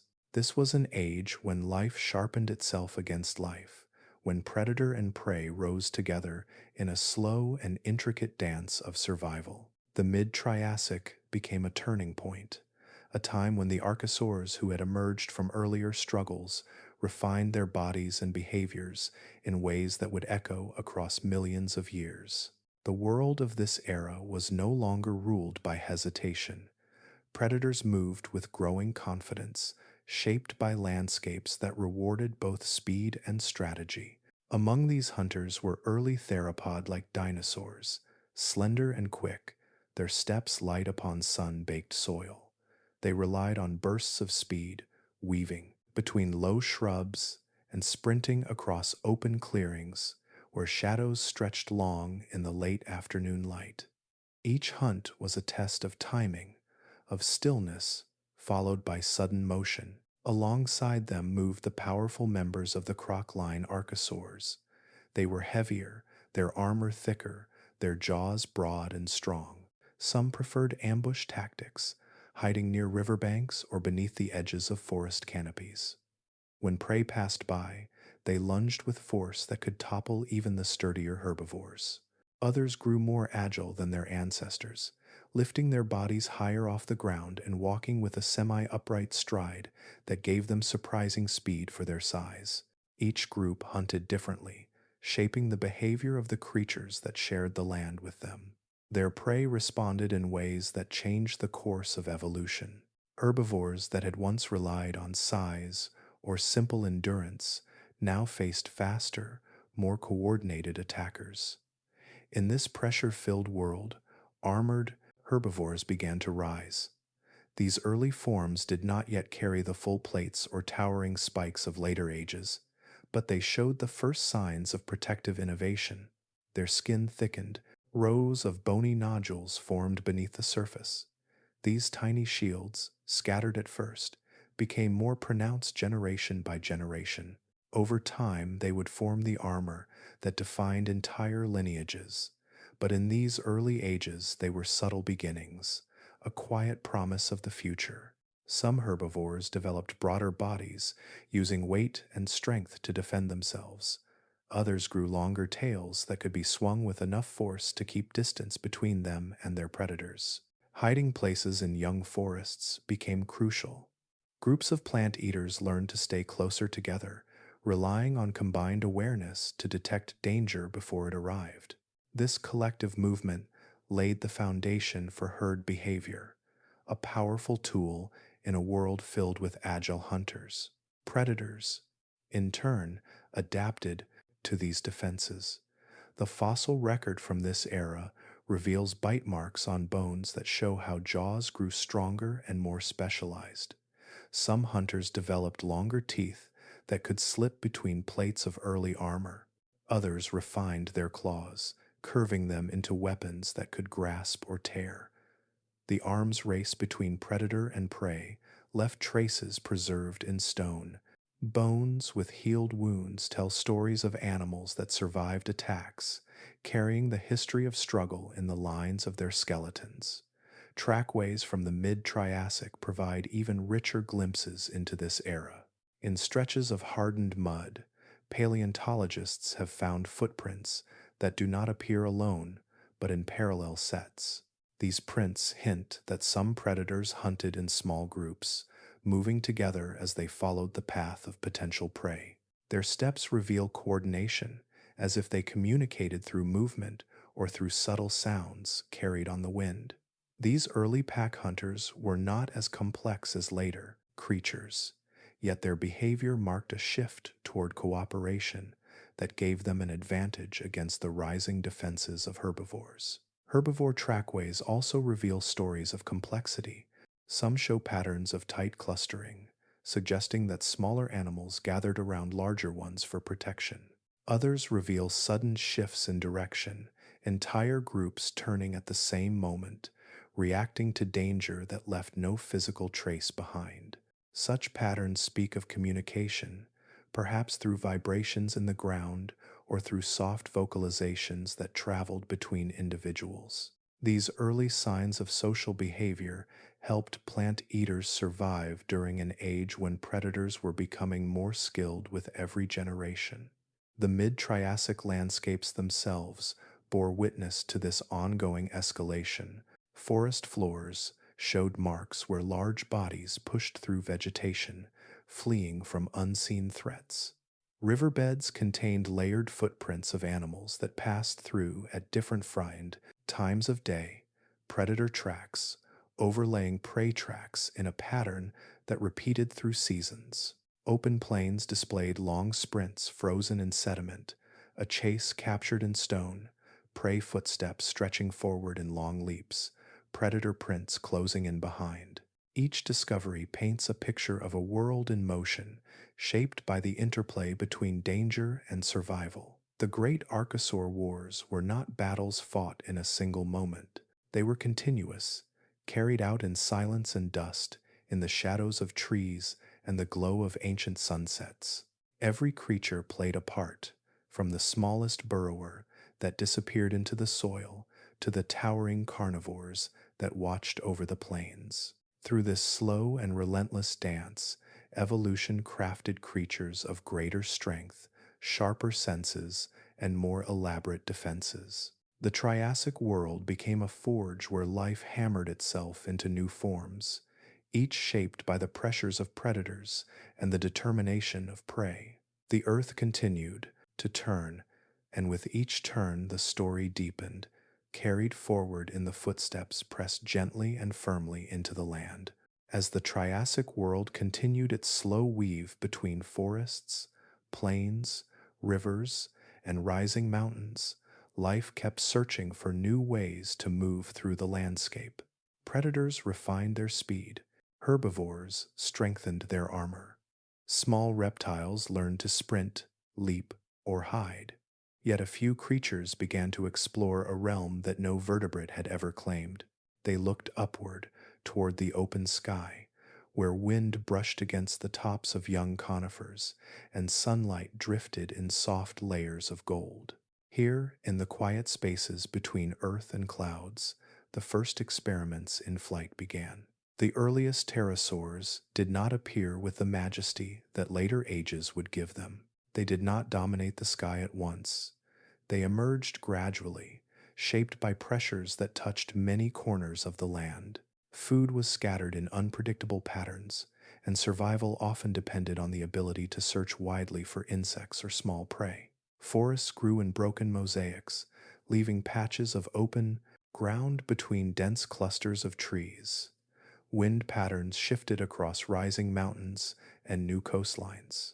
In this restless environment, animals that could glide or rise into the air gained an advantage that no walker or runner could match. The first pterosaurs were light in a way that set them apart. Their bones were not solid and heavy, but hollow, filled with delicate internal struts that strengthened them without adding weight. These bones, though fragile to our eyes, were marvels of engineering shaped by nature's slow and careful hand. A hollow structure made flight possible by reducing the burden their muscles needed to lift. It also allowed these animals to grow larger without becoming grounded by their own mass. Though the earliest forms were modest in size, their potential already shimmered beneath their wings. The wings themselves carried their own quiet genius. They were not made of feathers, but of a thin membrane of skin stretched between the elongated fourth finger and the body. When a pterosaur opened its wings, that single finger extended outward like the mast of a living sail, holding the membrane taut as wind slid across its surface. This membrane connected to the sides of the torso and sometimes even to the hind limbs, forming a smooth and continuous surface that responded to the smallest movements of air. Every part of the pterosaur's body was shaped for this new way of living. The chest grew broad to anchor powerful flight muscles. The shoulders developed a sturdy ring of bone that supported the stress of repeated wing beats. The skulls of some species stretched long and narrow, reducing air resistance as they glided. Their eyes were large, adapted to detect motion from above in the spaces where light shimmered across rivers or flickered between leaves. Each trait, small on its own, came together to create an animal uniquely suited to claim the sky. But the pterosaurs did not fly simply because they could. They flew because the world invited them to. The early Triassic environment presented challenges that made aerial niches valuable. Insects had begun to flourish again after earlier declines, and they filled the air with soft vibrations that drifted over young forests. Small reptiles and amphibians gathered around water sources during heat waves, appearing and disappearing in ways that a ground-based predator could not always track. Scavenging opportunities emerged along coastlines where tidal patterns shifted under new geological forces. For a creature that could lift itself above the ground, the land became a map of possibilities drawn in wind and shadow. Early pterosaurs likely began with gliding. They climbed short distances, perhaps along tree trunks or rocky outcrops, then launched themselves outward. Their wings caught the air, turning a simple leap into a gentle arc. Over many generations, those that glided farther, or more precisely survived longer, found more food and escaped predators more effectively. Natural selection refined these gliders slowly into true flyers, capable of sustained movement above the land. Once airborne, the world opened in ways no creature before them had experienced. A pterosaur could cross dry valleys without touching the heated ground. It could glide above forests and search for prey from the sky, tracing movements below like shifting patterns on a painted canvas. It could reach isolated pools left behind by monsoons, feeding where others could not. Even small species, no larger than a modern bird, carried the quiet advantage of freedom. The sky belonged to them long before it belonged to any dinosaur or bird. Fossils from this time reveal the elegance of their forms: wing bones thin as reeds, jaws filled with fine teeth for catching fish or insects, evidence of soft tissue impressions showing the texture of their wing membranes. These details tell the story of creatures whose bodies held a balance between strength and fragility. They also reveal how diverse the early pterosaur world became. Some evolved long crests that rose like sails from their heads. Others developed shorter faces suited for snagging prey near shorelines. Each form reflected a slightly different way of living in the open air. The rise of pterosaurs marked a quiet milestone in Earth's history. For the first time, vertebrates lifted themselves above the ground and mastered the sky. Their flight was not just a new movement, it was a new perspective, a way of seeing the world from above, where patterns of land and water became pathways rather than obstacles. In the vast story of life, few innovations altered the shape of possibility as gently and profoundly as the first beating of their wings. And in these early experiments of flight, the sky began its long relationship with the creatures that would one day fill it, shaping the winds of ages to come. The Triassic world, shaped by shifting climates and the quiet push of evolution, now stood on the edge of a new transformation. Over countless generations, the early dinosaurs that once moved lightly between the shadows had begun to explore a wider range of shapes, sizes, and lifestyles. Their world was still shared with many ancient lineages, but the balance was changing. Some of the old rulers were fading, unable to keep pace with the demands of a land that shifted from drought to flood and back again. In their place, the dinosaurs, once small and agile, stepped into roles that allowed them to grow ever larger and more diverse. Forests stretched across broad regions where the air grew warm and steady. These forests were not dense enough to block out the sun, but they offered ample food for creatures willing to travel and graze. Streams wound between wide clearings, carrying water from highlands into low valleys where plants grew in thick patches. From the edges of these rich landscapes rose the shapes of dinosaurs that had changed dramatically since their earliest days. Their bodies, once compact and light, began to lengthen. Their legs thickened to carry more weight. Their necks extended so they could reach leaves others could not. The world itself became their support, offering space and resources for them to explore the possibilities of larger forms.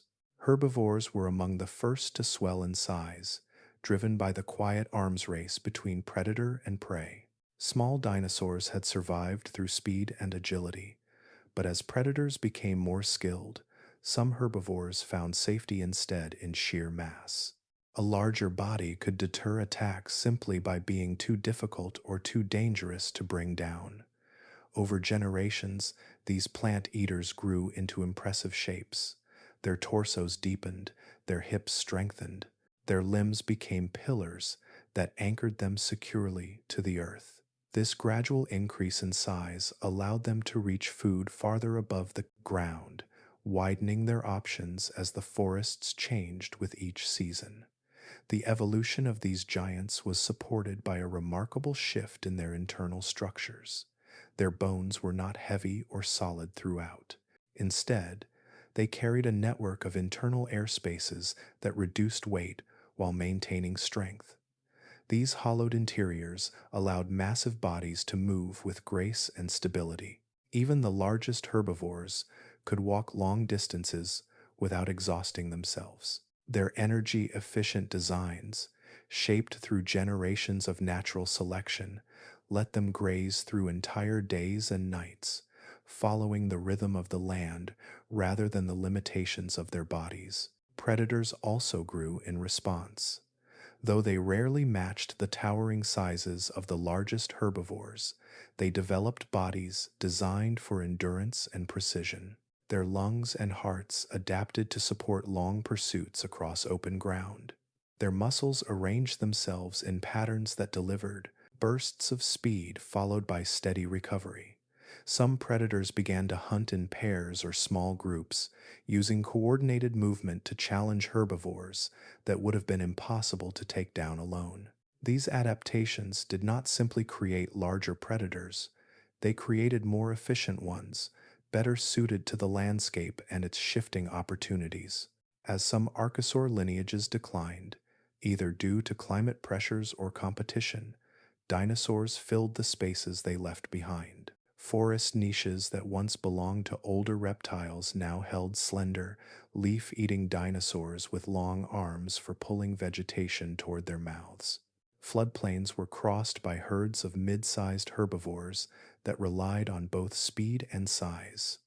Open plains saw the rise of early giants that cast long shadows across the land as they moved. Each new form shaped the ecosystem around it, influencing how plants spread and how other animals searched for shelter. The bone structure of these growing dinosaurs reveals how energy efficient they had become. The internal air spaces, sometimes connected to air sacs within their bodies, allowed them to carry large frames without overheating. This system supported high levels of activity and made it possible for them to roam far in search of food. Their metabolism blended the endurance of active animals with the stability of creatures adapted to warm climates. This balance allowed them to explore environments that would have been difficult for their heavier-boned ancestors. The expansion of plant life in certain regions encouraged further growth. Ferns and early conifers provided consistent food sources, and dinosaurs took advantage of these resources with bodies that grew in proportion to their access. Some became tall browsers, lifting their long necks into the canopies. Others grazed lower, clearing wide swaths of vegetation as they moved. Their teeth adapted to grind tough plant fibers with increasing efficiency. Their digestive systems lengthened to extract nutrients from stubborn greenery. These changes allowed them to support bodies that dwarfed many of the creatures that had once ruled the land. The world itself seemed to make room for them. Migration paths formed naturally as herds moved across regions shaped by ancient rivers. Footprints pressed into soft mud would dry into patterns that marked their journeys for future climates to discover. The air, still rich with rising oxygen, supported the energy demands of these large bodies. Predators followed in their wake, testing the edges of possibility in their own evolutionary paths. As the Triassic era moved forward, the presence of these expanding giants signaled a shift in the balance of life. Dinosaurs were no longer creatures that survived quietly in the shadows. They became architects of their ecosystems, shaping landscapes with their feeding habits and influencing the evolution of predators that watched them from a distance. In this gentle turning of time, the world of giants continued to grow, carried forward by the bones of creatures built for a future that stretched far beyond the horizon. By the later Triassic, the world carried the steady heartbeat of an age in motion. Forests spread and retreated in slow waves. Rivers braided their way through widening valleys. Herds of dinosaurs wandered across seasons of abundance and scarcity, while predators traced their shadows across sun-baked ground. Yet beneath this steady surface, the Earth was preparing another shift, one that would reshape every ecosystem and decide which lineages would step forward into the next age. Far below the crust, pressure built quietly. The continents of the time were fused into a single vast landmass, and deep within that ancient foundation lay one of the planet's great geological engines. Over thousands of years, volcanic fissures tore open across regions that would one day form the Atlantic Ocean. These rifts released immense quantities of molten rock, gases, and minerals, altering the climate in ways no creature could anticipate. The sky began to fill with carbon dioxide, rising slowly at first, then pushing past thresholds that the world had long maintained. As carbon dioxide thickened in the air, temperatures climbed, warmth spread across continents that were already dry and exposed. Seasons became unpredictable. Soft rains sometimes failed to appear, and droughts stretched longer than before. Other times, storms arrived with unrestrained force, flooding lowlands and reshaping entire valleys. These climate swings created stress for creatures that had evolved during more stable conditions. The oceans also felt the impact. Much of the carbon released into the atmosphere eventually dissolved into seawater. As the concentration increased, the oceans grew more acidic. Marine life that relied on shells or delicate structures struggled to survive. Coral-like organisms declined, changing the shape of coastal ecosystems. Fish populations shifted as food webs collapsed and reformed. The seas darkened in places from algal blooms that thrived in the altered chemistry, while other areas became barren, their oxygen levels dropping to suffocating lows. On land, the effects of these changes arrived in waves. Many creatures that had once held strong positions in the Triassic world began to disappear.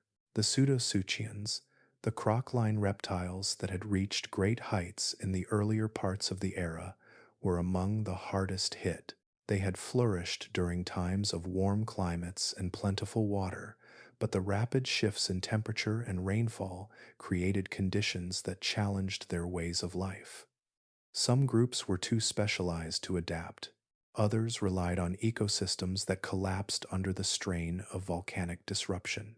Their decline happened over thousands of years, yet in the slow language of evolution it felt sudden and decisive. Meanwhile, the dinosaurs, still relatively new to their height of diversity, possessed traits that quietly prepared them for this environmental turmoil. Their upright posture supported efficient lungs capable of drawing in air even during periods of lower oxygen.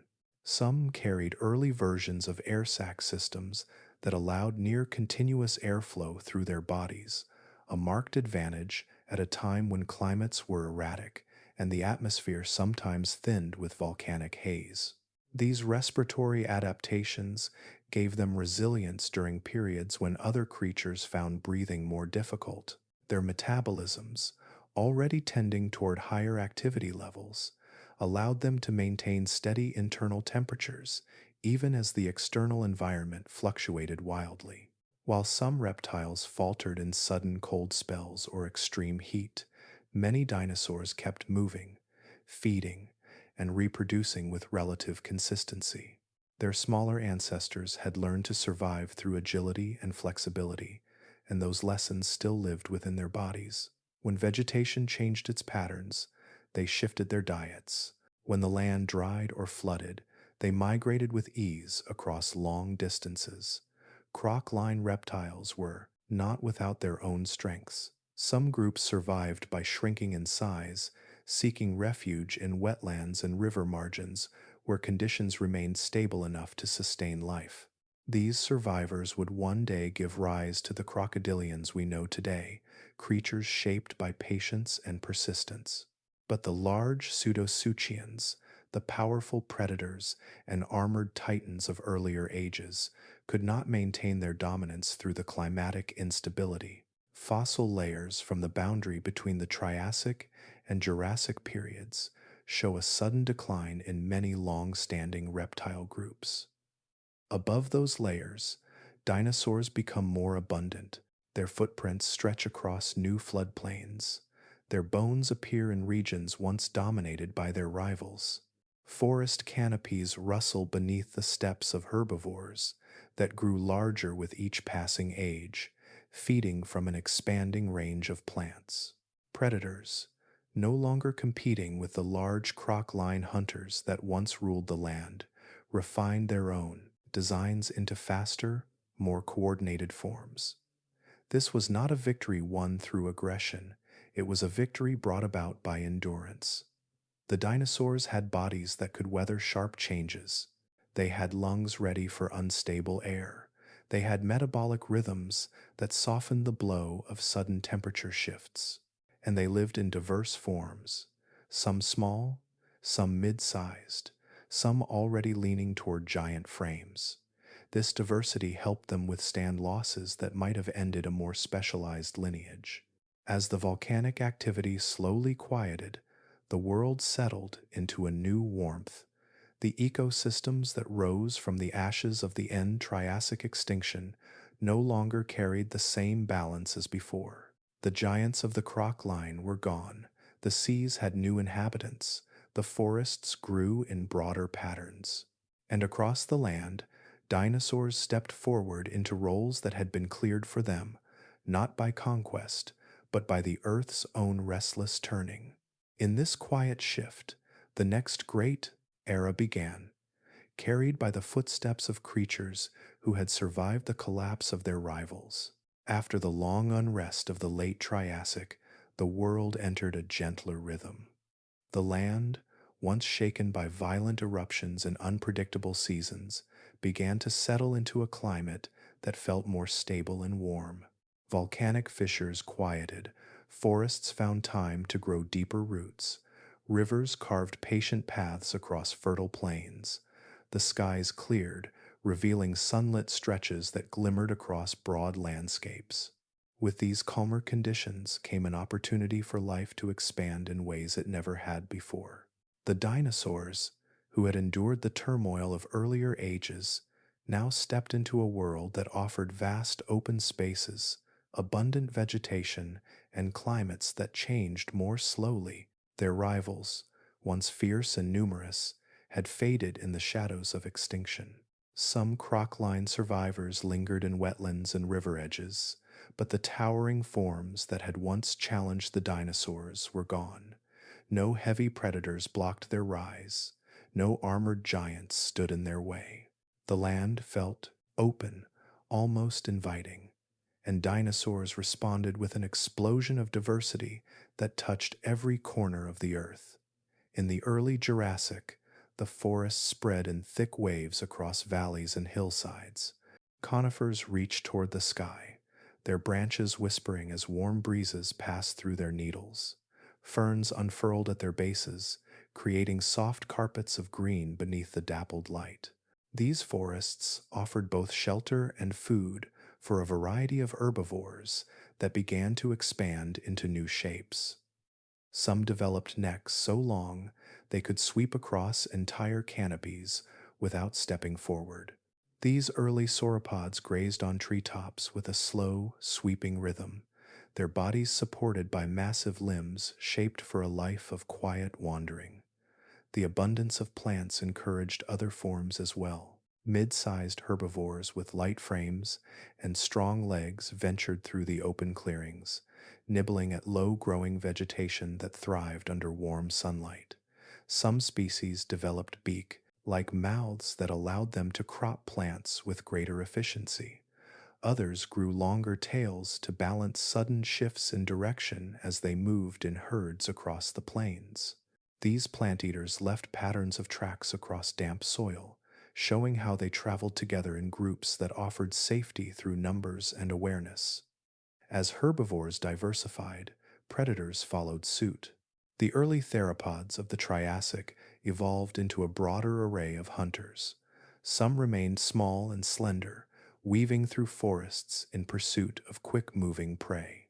Others grew taller, their limbs lengthening, their strides widening. Their skulls developed sharper teeth arranged in rows built for tearing flesh. These predators used the open plains as hunting grounds, where they could chase herbivores in sweeping arcs under the warm dawn light. Their senses sharpened to detect subtle vibrations in the ground or faint rustles in the underbrush. They moved with a confidence that came from abundant prey, open landscapes that favored their agility. The warming climate also shaped the skies. The pterosaurs that had risen earlier now expanded into new aerial niches. Some grew larger wingspans, allowing them to glide across long distances between forest edges and river basins. Others remained small and swift, darting between trees in pursuit of insects that thrived in the stable warmth. Their shadows drifted across the land in soft strokes, tracing the widening reach of life that now extended from earth to sky. Beneath the surface, the oceans responded to the calmer climate as well. Marine reptiles evolved into powerful swimmers, gliding through sunlit waters in search of fish and cephalopods. Ichthyosaurs moved with the grace of modern dolphins, cutting through the sea with torpedo-shaped bodies. Plesiosaurs paddled through coastal waters, their long necks sweeping gently as they searched for prey near the surface. Though the dinosaurs ruled the land, the seas carried their own stories of expansion and diversity. Across all these realms, the stability of the Jurassic created a sense of harmony that had been rare in earlier ages. Plants grew steadily. Rainfall followed more predictable patterns. Winters were mild, and summers warm but not harsh. This gentle climate offered time, and time offered evolution the chance to explore paths that had been closed before.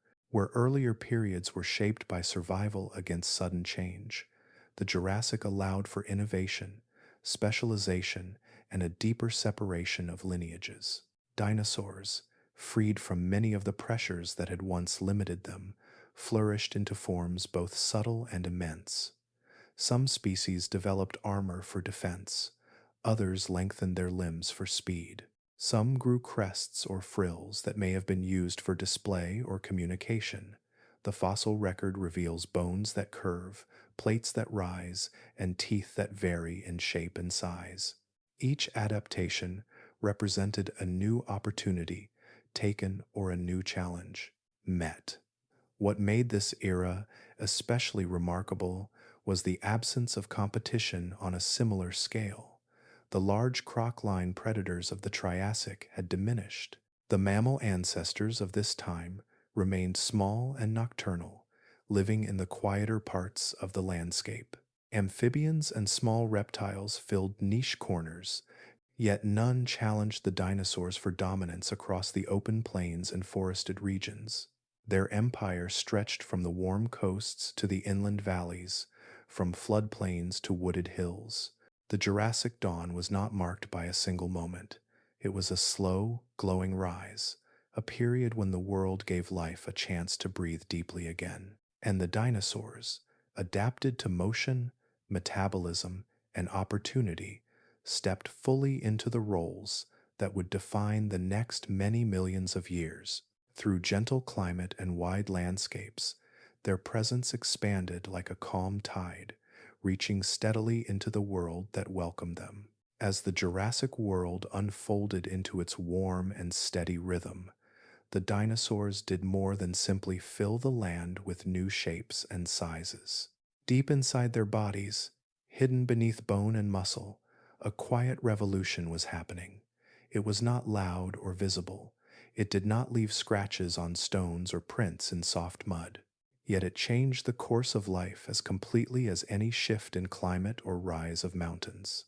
It took place in the lungs, in the breath that moved through their bodies, in the way air flowed from one chamber to another with a smoothness no creature before them had ever known. Most ancient reptiles relied on lungs that worked like simple bellows. Air moved in, then moved out, passing over the same tissues every time. This method was functional but limited. It made running difficult for long periods because each breath required effort that interrupted movement. It placed boundaries on size and endurance. But dinosaurs, following an evolutionary path shaped by earlier, archosaurs, developed lungs that worked very differently. Within their bodies lay a network of air sacs and passages that allowed air to move in a constant stream. When a dinosaur breathed in, the air did not simply enter and leave. It flowed through the lungs, then into a series of thin-walled air sacs that rested among their bones and deep within their torsos. When they breathed out, the air continued its journey, passing through the lungs again before leaving the body. This created a continuous airflow system, keeping fresh oxygen moving through their bodies almost all the time. It was as if each breath held the strength of two. This flow made their bodies incredibly efficient. Muscles received a steady supply of oxygen even during long periods of walking or running. The air sacs acted like internal cooling systems, helping to regulate temperature during hot days or extended movement. These sacs also connected to their hollow bones, which reduced weight without sacrificing strength. A large dinosaur could carry its massive frame with surprising ease, supported by a system that managed both oxygen and heat with elegant precision. This internal design did more than allow dinosaurs to grow large. It gave them endurance. A predator could follow prey for longer distances. A herbivore could travel across open plains without tiring quickly. Herds could migrate as seasons changed, moving across landscapes shaped by shifting rivers and spreading forests. The rhythm of their breath carried them farther than other reptiles could ever hope to travel. The connection between these ancient lungs and the creatures that fill our skies today is written in delicate similarities. Modern birds, with their ability to fly long distances, use a multi-tiered lung system that mirrors the structure found in dinosaurs. The air sac network of a bird is not simply an adaptation for flight. It is a lineage carried forward from ancestors that walked the Jurassic Earth, their hollow bones, their lightweight frames, their constant airflow, all whisper of a shared past that reaches back to creatures that never lifted from the ground. This connection is more than anatomical. In the bones of many theropod dinosaurs, paleontologists have discovered small openings and textures that match the patterns left by air sacs in birds. These marks reveal how deeply the system permeated their bodies. Some dinosaurs had air sacs in their necks. Others carried them in their hips or tails. These lightened bones without weakening them, creating a balance that allowed for both size and agility. Even large predators benefited from this structure. Their frames remained strong but not overly heavy, allowing them to move with surprising quickness. The advantages of this airflow system extended into metabolism. With constant oxygen movement, dinosaurs could maintain higher levels of activity. They could digest more efficiently, heal more rapidly, and regulate their energy in ways that other reptiles could not. While they were not exactly warm-blooded in the modern sense, their bodies behaved with a kind of steady internal strength. They were not ruled by the temperature of the environment as strongly as earlier reptiles had been. This gave them freedom to explore regions where mornings were cool and afternoons warm, where climates shifted from wet to dry across short distances. Imagine a herd of early sauropods moving across a valley. Their long necks stretched toward patches of trees, their feet carving gentle impressions in damp soil. Their lungs work in a quiet cycle, drawing in air that moves through their bodies like a slow river. Even as the sun rises and the heat settles across the land, their internal systems keep them stable. They can continue feeding, continue walking, continue shaping the landscape with each step. Or picture a theropod tracking prey across open ground. Its chest rises and falls with measured breaths. Oxygen flows through its lungs and sacs without interruption. When it runs, its muscles respond with strength supported by a steady supply of air. It can maintain its chase, navigating uneven ground, weaving between obstacles, guided by a body built for both power and endurance. The lungs of dinosaurs were not just organs, they were engines of life, carrying the promise of movement, growth, and resilience. They allowed these creatures to rise into roles that defined an era, shaping ecosystems that stretched from forests to coasts, from river plains to highlands. Through them, the dinosaurs became architects of the Jurassic world, their breaths woven into the very rhythm of the land. And in the living wings of modern birds, this ancient system still beats softly, a quiet reminder of lungs that once changed everything. As the Jurassic world warmed and stretched into long seasons of calm growth, the bodies of dinosaurs continued to refine themselves in quiet, remarkable ways. Some changes were visible, written in the silhouettes of giants that wandered across open plains or in the shadows of predators weaving through forest edges. Other changes happened deep within their bones, in places no eye could see, yet these hidden transformations shaped the future of entire lineages. Inside many dinosaurs, especially the swift and slender theropods, bones began to lighten. The shift was not sudden, it arrived softly, carried through generations as small hollows appeared within bones that had once been solid throughout. These hollows did not weaken the skeleton. Instead, they formed an internal lattice, thin and strong, much like the delicate struts inside a bird's wing bone today. Air passed into these spaces through the delicate network of sacs connected to the lungs. This marriage of bone and breath created a system that supported both strength and weightlessness. Lightweight bones offered freedom. A creature with such a frame moved with ease, using far less energy with each step. A predator could remain swift for longer periods. A herbivore could lift its long neck without strain. Even giant creatures, whose bodies stretched across great distances, could carry their weight with surprising grace. The hollowing of bones was nature's way of balancing size with efficiency, allowing dinosaurs to explore forms that would have been impossible with heavier skeletons. In the theropods, these changes were especially pronounced. Their long legs held bones that felt almost like tubes of reinforced air, their interiors shaped by delicate supports. This weight reduction gave them remarkable agility. They could pivot quickly during a chase, leap over fallen branches, or sprint across uneven ground without exhaustion. Their movements carried a quiet sharpness, as if the land itself welcomed their lightness. Along their spines, the same delicate hollows appeared. Some vertebrae carried deep pockets that once held extensions of the air sac system. These sacs connected to the lungs and moved air through the body with smooth consistency.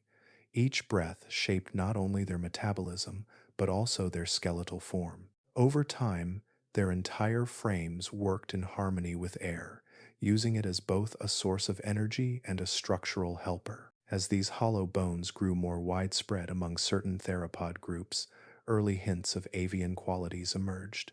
Limbs lengthened and became more finely built. The wrists of some species developed joints that permitted a swiveling motion, the first whisper of wings that would one day beat through the sky. The collarbones fused into delicate structures that strengthened the chest, forming the earliest versions of the wishbone found in birds.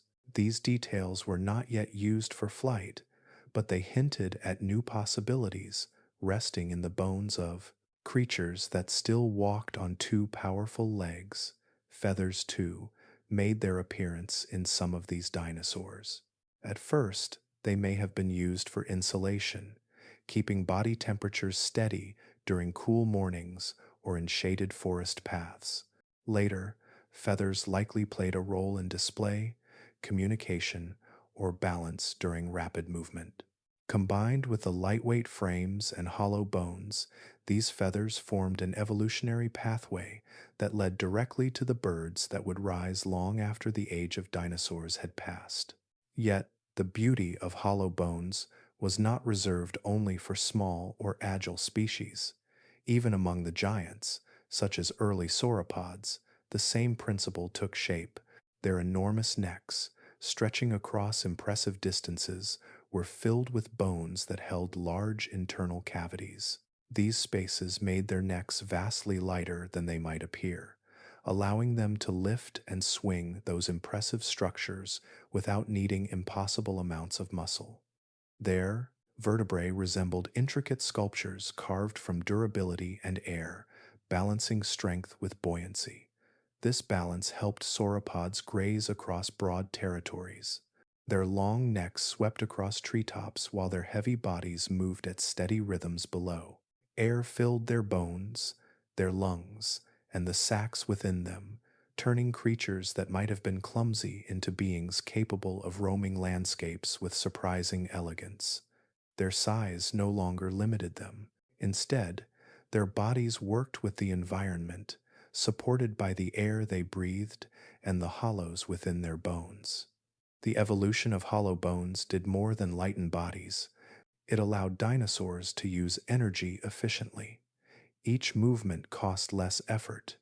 Each breath fueled more motion. Muscle and bone cooperated with air to create creatures capable of enduring long migrations, surviving unpredictable shifts in climate, and exploring ecological roles that had never existed before. This internal design offered a kind of quiet endurance that defined many of the great dinosaurs of the Jurassic. Even massive predators benefited. Though they never took to the skies, their hollow bones allowed them to remain fast and agile, capable of long pursuits and sudden bursts of speed. Their frames, strong yet airy, supported the power needed to bring down large prey. The world they lived in rewarded movement, and their lungs and bones made that movement efficient and sustained. In these airy skeletons lay the seeds of future wings, gliding shapes, and feathered bodies that would one day rise above the earth. But even for the dinosaurs that remained grounded, the presence of air within bone shaped their rise and success. It granted them freedom to grow tall, strong, and diverse. It allowed them to fill plains and forests with new forms, each supported by the quiet architecture hidden beneath their skin. The bones of dinosaurs carried more than structure. They carried stories of breath, endurance, and possibility.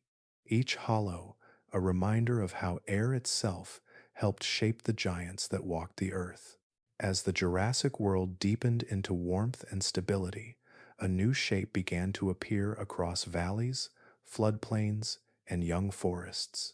At first, it seemed almost unreal, a quiet silhouette stretching against the morning light, rising above the trees with gentle purpose. These were the sauropods, the long-necked giants whose bodies would one day become symbols of an age where size reached its most extraordinary expression. Their rise was slow, shaped by countless generations, each carrying subtle changes that allowed them to grow taller, heavier, and more enduring. Early sauropods were not yet the towering giants of later ages. They began modestly, moving carefully through forests that still held memories of earlier eras. Their necks lengthened bit by bit, allowing them to reach leaves untouched by smaller herbivores. Their bodies broadened to hold larger digestive systems, needed for breaking down tough plant matter. Each small change opened new opportunities. A longer neck meant access to higher branches. A stronger spine meant support for greater weight. As these advantages multiplied, the sauropods stepped into a world filled with food and space, and evolution encouraged them to grow even larger. In time, sauropods reached sizes that seemed to stretch the limits of what life could sustain. Some stood tall enough that their heads rose nearly 9 meters above the ground. From that height, they could graze the tops of conifers while their heavy bodies moved beneath in steady, rhythmic steps.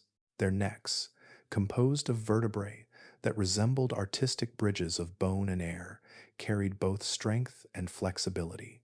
Each vertebra held deep internal cavities, lightening the structure and allowing it to stretch far without overwhelming the muscles that supported it.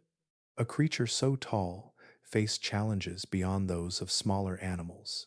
One of the most remarkable was the simple act of sending blood upward, to raise blood from a heart near the chest all the way to a head that, reached far above, required immense pressure.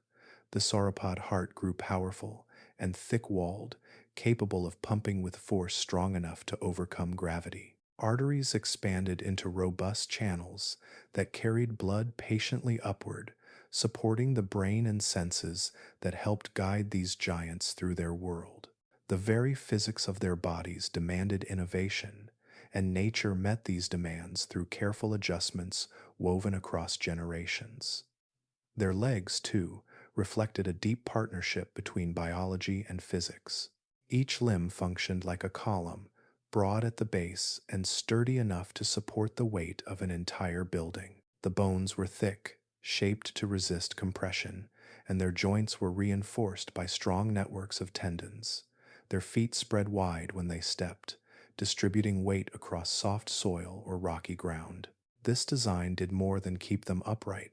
It allowed them to move with surprising efficiency, conserving energy even as their bodies reached extraordinary masses.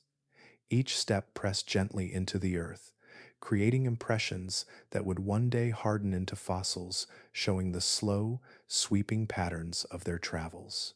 Their tails balanced their long necks, stretching out behind them like living counterweights. This balance allowed them to move steadily, keeping their center of gravity low and stable. As they walked, the tail swayed in soft arcs, a quiet reminder of how carefully their bodies had been shaped for movement. Though their size was immense, their steps were calm and deliberate, guided by a frame that made mobility possible despite their staggering mass. The digestive systems of sauropods played an equally important role in their rise. Their long guts allowed them to process vast quantities of plant material. They did not chew extensively. Instead, they swallowed food in large bites and let fermentation and time do the work. This slow and steady digestion provided a constant supply of energy, supporting bodies that needed immense fuel to maintain their size.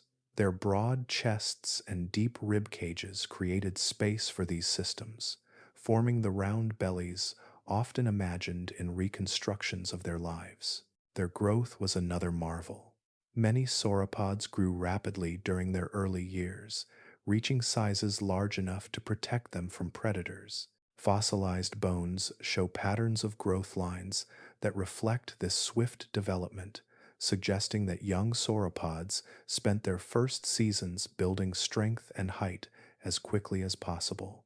Once large enough, their great size itself became a shield.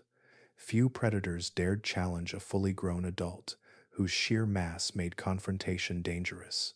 The physics of being massive also influenced their social lives. Some evidence suggests that sauropods traveled in groups, moving across landscapes in long, gentle lines. Their combined movements shaped the land, creating pathways through forests and across river plains. As they fed from tall trees, they opened gaps in the canopy, allowing sunlight to reach the forest floor. This encouraged the growth of ferns and new plants, reshaping the environment in ways that benefited other species. In this way, sauropods became silent gardeners of their world, altering habitats through their feeding patterns and migrations. Watching a sauropod in motion must have been like witnessing the movement of a living hill. Their bodies cast long shadows at sunrise and sunset. Their steps created soft tremors in the ground. Their necks swept gently across the sky in wide, graceful arcs. And yet, despite their size, they carried an elegance born from perfect balance, efficient design, and the patient work of evolution. The rise of the long necks was not only a story of enormous size, but also of delicate harmony between biology and physics. Their bodies were poems written in bone, air, muscle, and time, each line shaped by the earth beneath them and the plants above. In their quiet journeys across the Jurassic landscape, they embodied the possibility of life growing not only larger, but wiser in its use of space, structure, and breath. In these towering forms, the Earth found one of its most extraordinary expressions, shaped softly through ages of calm and change. As the Jurassic world continued to warm and flourish, life settled into a delicate but vibrant balance. Forests stretched across continents in soft waves of green. River valleys filled with ferns, cycads, and the earliest flowering plants. Hills shivered with grasses and shrubs that rooted themselves in rich, sun-warmed soil. In this expanding world, dinosaurs did more than wander through the landscape. They shaped it, step by step, bite by bite, guiding the growth of plants and the very structure of ecosystems that depended on their presence. Where sauropods traveled, the earth changed. Their long necks swept across the treetops, clipping branches and opening pockets of sunlight that filtered down to the forest floor. With each mouthful of leaves, they altered the canopy layer, allowing young plants to rise where older branches had blocked the sky. Their heavy feet pressed paths into the ground, forming trails that water followed during early rains. These trails widened into small channels, guiding streams that nourished the roots of plants along their edges. Over centuries, the movements of these giants carved gentle patterns into the land, influencing where vegetation grew thick and where it thinned into open spaces. Other herbivores played their roles with equal significance. The smaller, nimble species grazed close to the ground, trimming low shrubs and fresh shoots. As they fed, they prevented certain plants from growing unchecked, giving more delicate species room to flourish.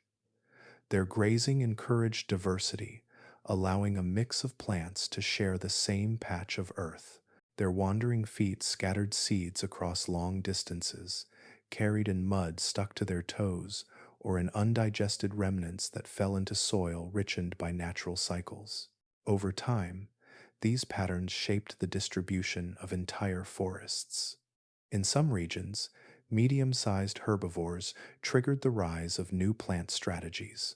Plants whose leaves had once lain unguarded developed thicker coatings or chemical defenses to discourage overfeeding. Others evolved structures that made their seeds harder to crush, ensuring that only some would be consumed while others survived to sprout. This quiet dialogue between plant and animal stretched across millions of years. Each response from the plants shaped the feeding habits of the dinosaurs, and each adjustment from the dinosaurs influenced the next set of plant adaptations. This interplay, slow and steady, created a tapestry of coevolution that enriched the Mesozoic world with complexity.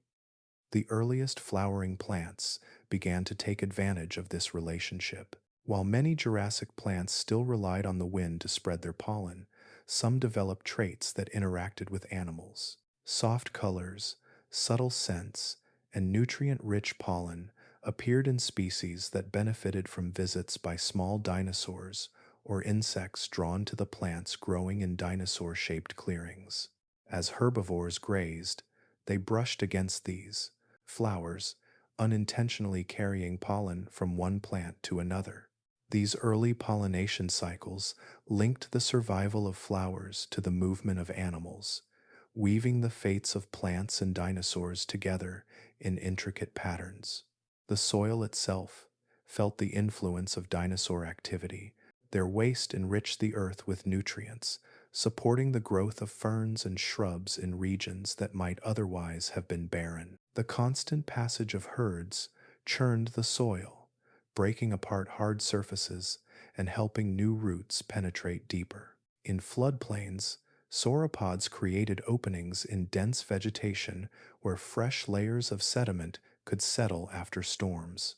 These enriched pockets became nurseries for young plants, creating webs of life that spread outward from dinosaur-traveled paths.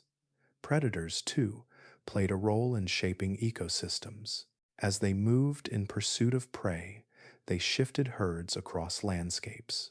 This movement prevented overgrazing in any single area, allowing forests to regenerate while herds drifted to new feeding grounds. The presence of large carnivores encouraged herbivores to remain alert, moving frequently enough to diversify the regions they grazed. This subtle pressure ensured that plants did not face prolonged feeding in one location, protecting the stability of entire ecosystems. In coastal regions, some dinosaurs fed on vegetation near the shore, disturbing soils that would later support mangrove-like forests. These disturbances allowed salt-tolerant plants to anchor themselves, forming habitats where fish, amphibians, and insects thrived. Along lake edges, the trampling of dinosaurs created open mudflats that supported early mollusks and freshwater organisms. Even their footprints became ecosystems of their own. Pools collected in these depressions after rainfall, forming temporary wetlands where insects bred and small amphibians hid from larger predators. The influence of dinosaurs extended beyond immediate physical changes. Their presence determined the balance of species within certain environments. In areas dominated by long-necked sauropods, tall plants evolved to grow rapidly, anticipating regular grazing. In regions ruled by wide-jawed herbivores, tougher plants developed thicker bark or stronger fibers. Meanwhile, flowering plants refined their signals to attract the right visitors.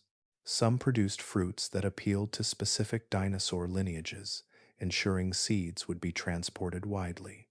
Others grew near dinosaur trails, seizing the opportunity presented by enriched soil and dappled sunlight. Dinosaurs, in their quiet and patient way, acted as architects of the Mesozoic biosphere. Their bodies shaped wind patterns between trees. Their steps guided water into new paths. Their feeding habits influenced what plants survived and how they grew. Their presence gave rise to entire ecosystems built around their size, their behavior, and their ever-shifting needs. The world of the Jurassic was not shaped only by climate or geology. It was shaped by life itself, by creatures whose movements carried the weight of forests and the futures of plants. Through their breath, their footsteps, and their grazing, dinosaurs became engineers of their environment, creating landscapes filled with balance, diversity, and quiet wonder. And in the soft unfolding of time, these living architects continued to sculpt the earth, leaving traces that would one day whisper of the world they built. As the Jurassic world breathed deeper and the land filled with towering forests, open plains, and slow winding rivers, another realm was quietly transforming above it. The sky, once ruled only by drifting winds and wandering clouds, began to host creatures shaped by air itself. These were the pterosaurs, the airborne reptiles whose mastery of flight opened an entirely new dimension of life on Earth. Their wings stretched across the sunlight and shadows, weaving patterns that no creature before them had ever drawn. The earliest pterosaurs had already taken to the skies long before this moment, but during the long ages that followed, their forms continued to change. They refined their wings, lengthened their bones, and built bodies that seemed sculpted for movement through empty space. Their wings were not made of feathers. Instead, they were supported by a single elongated finger, a narrow limb that stretched a membrane of skin into a strong and flexible surface. This membrane, thin enough to catch the wind, yet durable enough to resist strain, allowed them to glide, dip, and rise with graceful precision. Inside their bodies, bones grew lighter and thinner, supported by internal struts that reinforced their strength. Air sacs expanded into their hollow spaces, connecting to lungs that pulled air smoothly and continuously, feeding their muscles as they worked against gravity. Their chests grew broad and powerful, anchoring the muscles needed to lift them into the sky with each sweeping movement of their wings. Over countless generations, pterosaurs perfected the art of flight, becoming creatures whose entire existence was shaped by motion through the air. As time passed, their diversity expanded. Some species remained small, no larger than a sparrow, flitting between branches to catch insects. Others grew to the size of large birds, gliding over lakes in search of fish that sparkled beneath the surface. A few explored coastal cliffs, diving from high ledges to rising warm currents that lifted them high above the sea. With every shift in habitat, their bodies adapted to meet new challenges. Eventually, a lineage emerged that stretched the limits of what flight could sustain. These were the giant pterosaurs, with wingspans that reached astonishing lengths. Among them was Quetzalcoatlus, one of the most impressive beings to ever rise into the sky. With wings that spanned nearly the height of a tall tree, this creature glided across ancient landscapes with silent authority. Seen from the ground, it must have resembled a drifting shape of shadow and sunlight. Standing on land, it rose to the height of a tall giraffe, supported by long limbs that bent gently as it walked. Its wings folded neatly at its sides, ready to unfurl whenever it chose to take flight again. The skies of the late Jurassic and early Cretaceous were home to a variety of pterosaurs that filled different ecological roles. Some were swift aerial hunters, catching insects in flight with narrow beaks that snapped shut midair.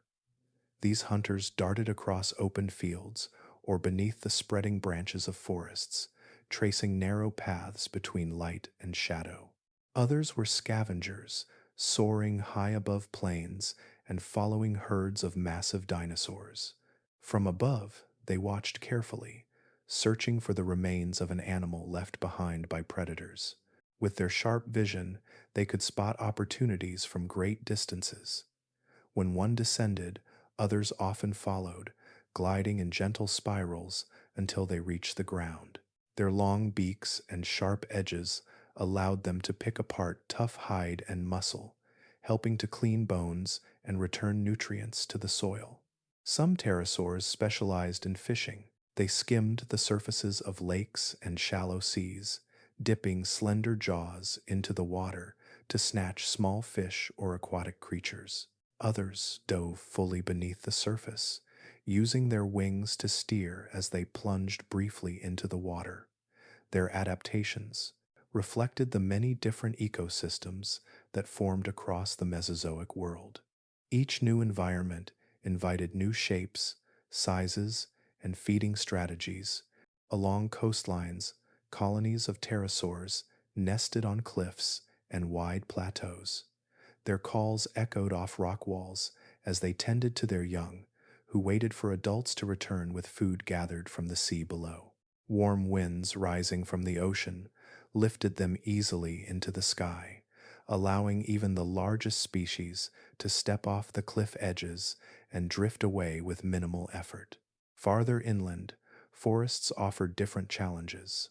Smaller species perched on branches, using their wings to hop between trees or glide through narrow openings in the canopy. They hunted insects that lived in clusters on ferns and conifers. Some species may have plucked fruits or seeds, helping to spread plants across different regions. In open plains, pterosaurs used rising heat from the sun, warmed soil, to soar effortlessly for hours, searching for food or fast to fall, scanning the land for nesting sites. The presence of pterosaurs shaped the skies just as dinosaurs shaped the ground. They influenced the behavior of fish near coastlines, guided the movements of scavengers on land, and created niches that would one day be filled by birds. Their flight patterns carried seeds, spores, and pollen across vast distances, linking distant ecosystems in quiet, subtle ways. As they rose and fell with the rhythms of the wind, they wove the sky into a living part of the environment, connected to the land below. In this age of airborne reptiles, the sky became a new frontier of life, and with each gentle glide, each soft landing on cliff or field, pterosaurs added their own chapter to the story of how life continued to explore every corner of the earth, shaping the world with bodies adapted not for walking or swimming, but for dancing with the air itself. Far beyond the forests, plains, and cliffside winds, where dinosaurs and pterosaurs shaped the land and sky, an entirely different world unfolded beneath the rolling surface of the oceans. These waters, warmed by steady Jurassic sunlight and stirred by deep currents, became the cradle of another reptilian rise. Here, in vast blue silence, reptiles transformed into swimmers of such grace and power that they ruled the seas as confidently as their cousins ruled the continents. The first of these ocean dwellers were the ichthyosaurs, a lineage that returned to the water after their ancestors once walked on land. Over countless generations, their bodies changed in ways that spoke of complete devotion to the sea. Their limbs flattened, forming smooth fins that sliced through water without resistance. Their tails stretched into elegant crescent shapes, perfect for powerful thrusts that propelled them swiftly forward. Their heads became streamlined, with long jaws filled with sharp, slender teeth designed to grasp slippery fish, and cephalopods. To watch an ichthyosaur glide through clear water would have been like watching a living arrow move with intention. Their bodies resembled those of modern dolphins, though separated by immense spans of time and ancestry. This similarity was not coincidence. It was the result of evolution shaping both creatures to master the same environment. Ichthyosaurs dove deeply, sometimes into cold, dark waters where sunlight could not follow. Their large eyes, among the largest of any animal to ever live, helped them see in this dim world. With each dive, they slipped into realms that few other reptiles could reach, chasing prey that hid far below the surface. As beautiful as ichthyosaurs were, they were only part of the ocean's tapestry. Another group, the plesiosaurs, evolved very different shapes. Some plesiosaurs grew long necks lined with dozens of vertebrae. Their heads were small, delicate at the tip of their stretching bodies, allowing them to move with subtle precision through schools of fish. With four strong flippers arranged like the wings of giant underwater birds, they propelled themselves in wide, calm strokes, rising and falling through the water as they fed. Other plesiosaurs chose the opposite path. Their necks shortened while their heads grew large and powerful. These predators carried jaws filled with thick, conical teeth capable of capturing larger prey.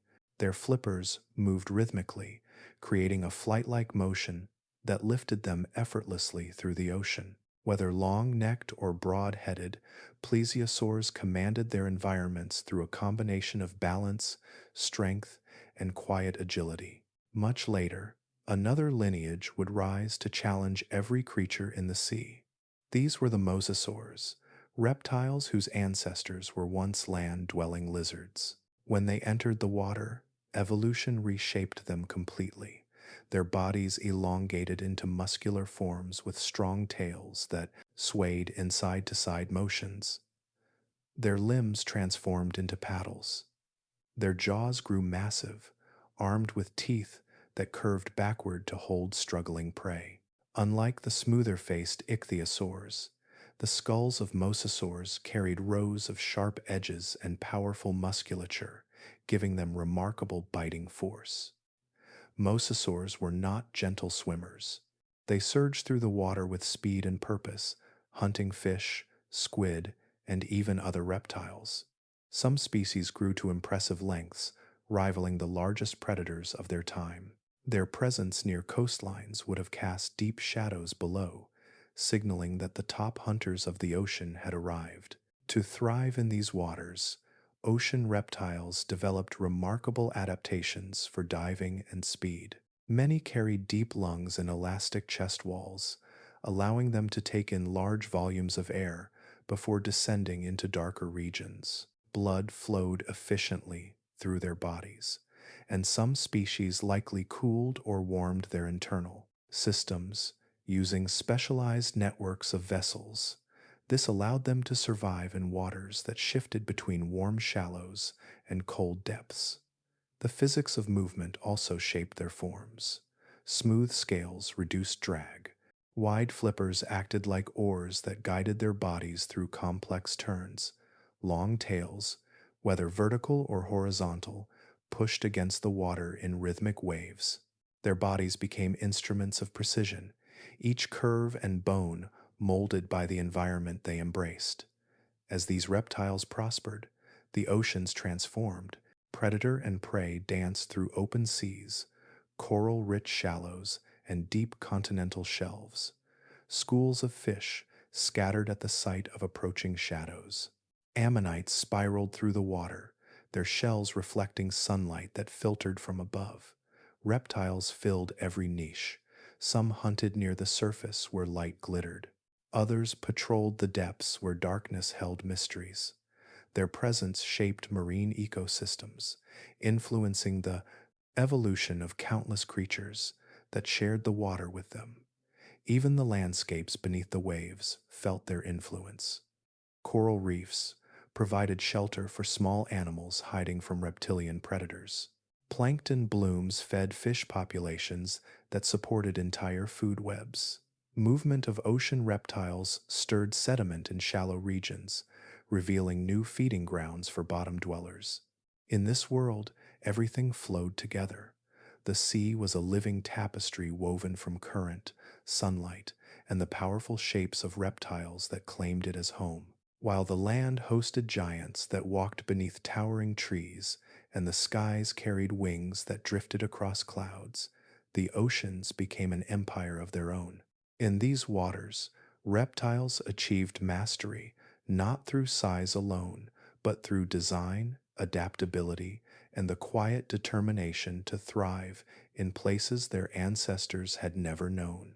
With each dive, each swift turn, and each gentle glide, these ocean dwellers expressed another chapter of life's endless creativity, and the sea, shaped by their presence, grew rich with creatures that swam in harmony with the rulers of the deep. As the Mesozoic world continued its long seasons of warmth and flourishing life, change unfolded in ways that were not always written in bone. Some changes arrived quietly, carried not in towering forms or vast migrations, but in the delicate surfaces of skin and the fine strands of early feathers. These transformations shaped how creatures saw one another, how they survived shifting climates, and how they communicated in a landscape filled with both opportunity and danger. This was the age when color itself began to reshape the lives of dinosaurs.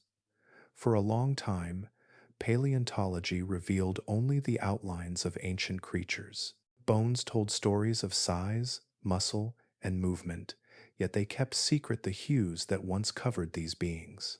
Fossils, preserved in stone for hundreds of millions of years, seemed silent about the shades that once warmed their skin or shimmered across their feathers.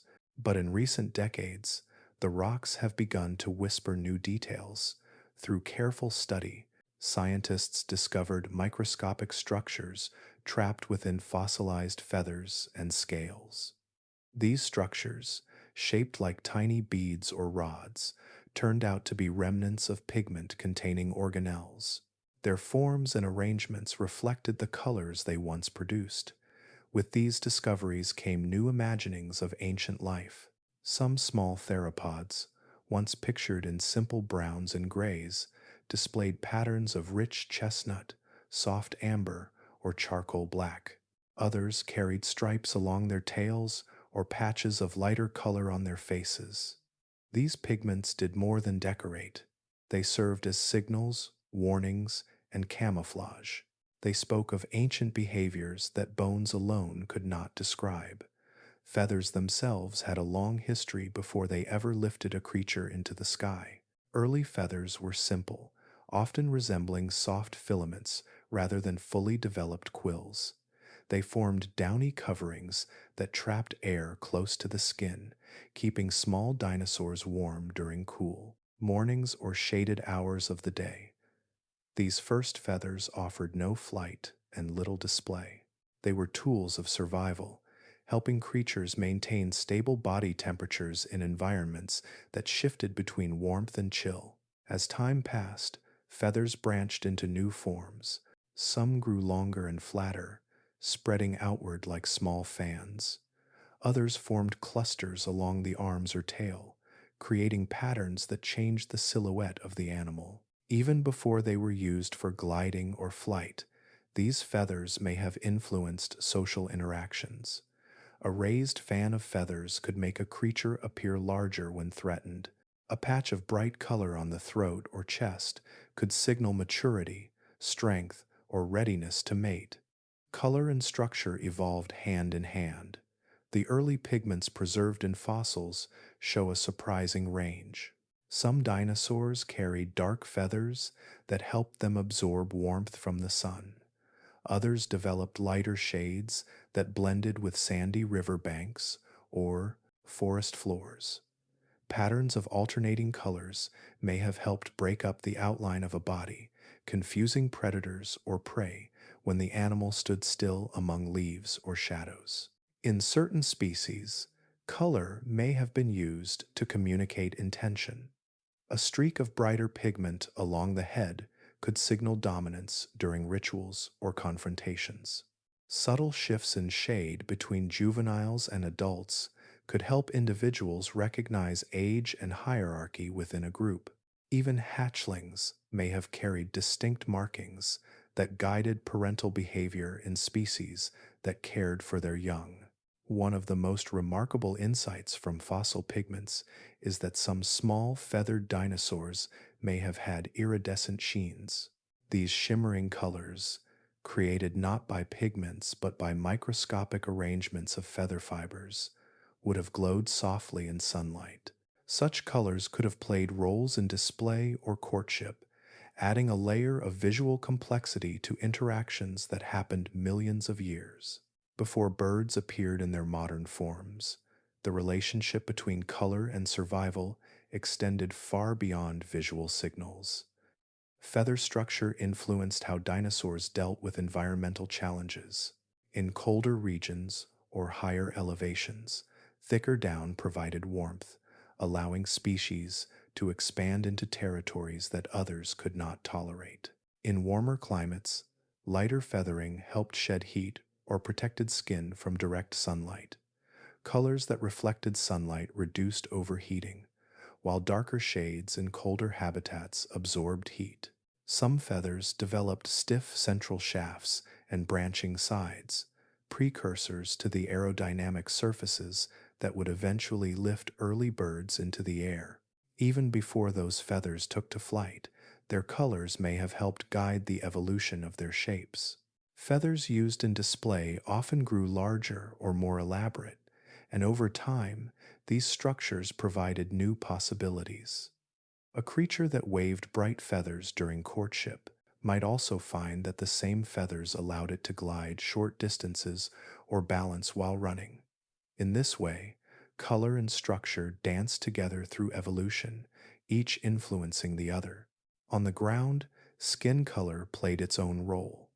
Keratin-covered scales may have carried pigments that helped dinosaurs blend with their surroundings, hide from predators, or signal within their own species. Some herbivores may have used dull colors to avoid drawing attention. Predators may have developed counter-shaded patterns, darker on top and lighter underneath, helping them move unseen in varied light. The color revolution was not a single event, but a gradual flowering of possibilities, shaped by climate, ecology, and behavior. With each shift in pigment or feather structure, dinosaurs learned to see and be seen in new ways.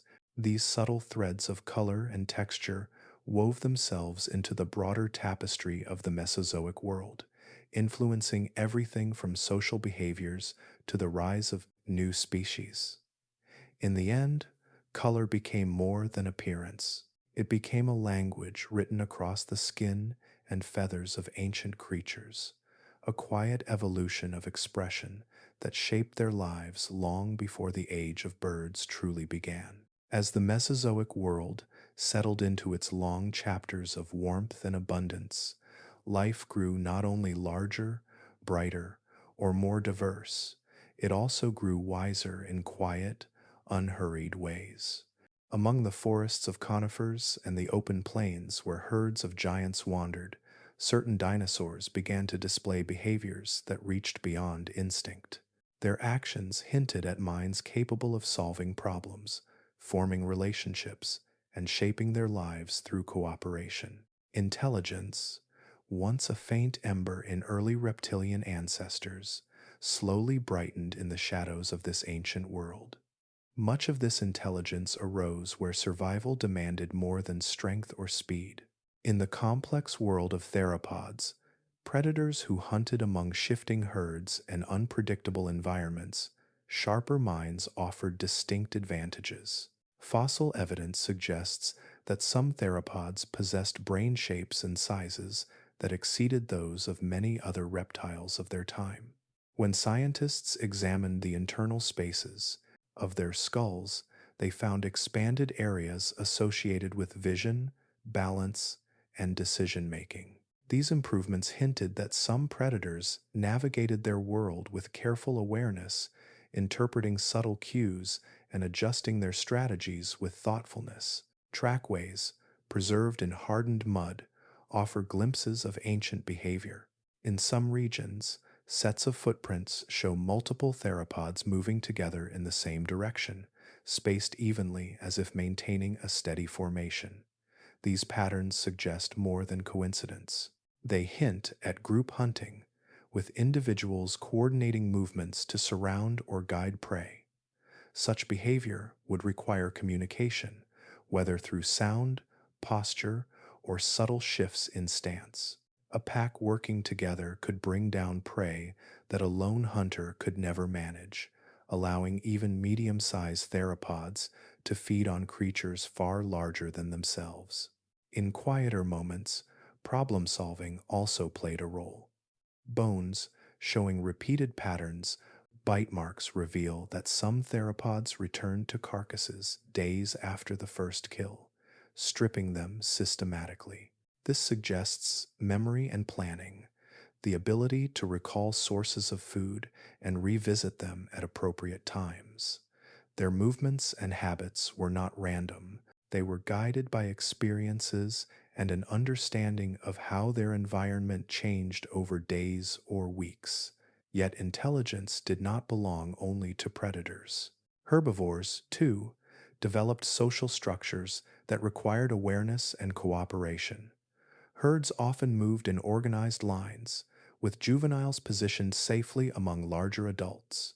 Some trackways show distinct differences in stride length between young and old, all aligned as they traveled across ancient landscapes. This pattern indicates a form of care, suggesting that older individuals adjusted their pace to keep the group together.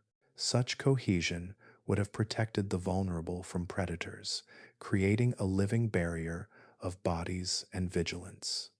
Large herbivores like hadrosaurs may have communicated using deep, resonant sounds produced by their hollow crests.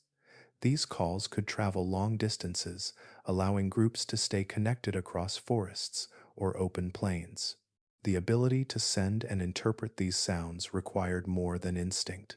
It demanded recognition, memory, and interpretation. A soft call might signal safety. A sharper tone could warn of danger. Through sound, these creatures shaped social worlds rich with meaning. Even the smallest dinosaurs displayed signs of intelligence suited to their needs. Some species nested in colonies, returning to the same sites each year. This behavior required spatial memory and a sense of timing. Parents guarded eggs, adjusting their positions to regulate temperature or protect the nest from shifting weather. Hatchlings often emerged together, and their early lives were shaped by the movements of their group. Fossilized nests reveal patterns of care and cooperation that suggest families remained close for some time after the young were born. Brain to body ratios improved gradually across these lineages.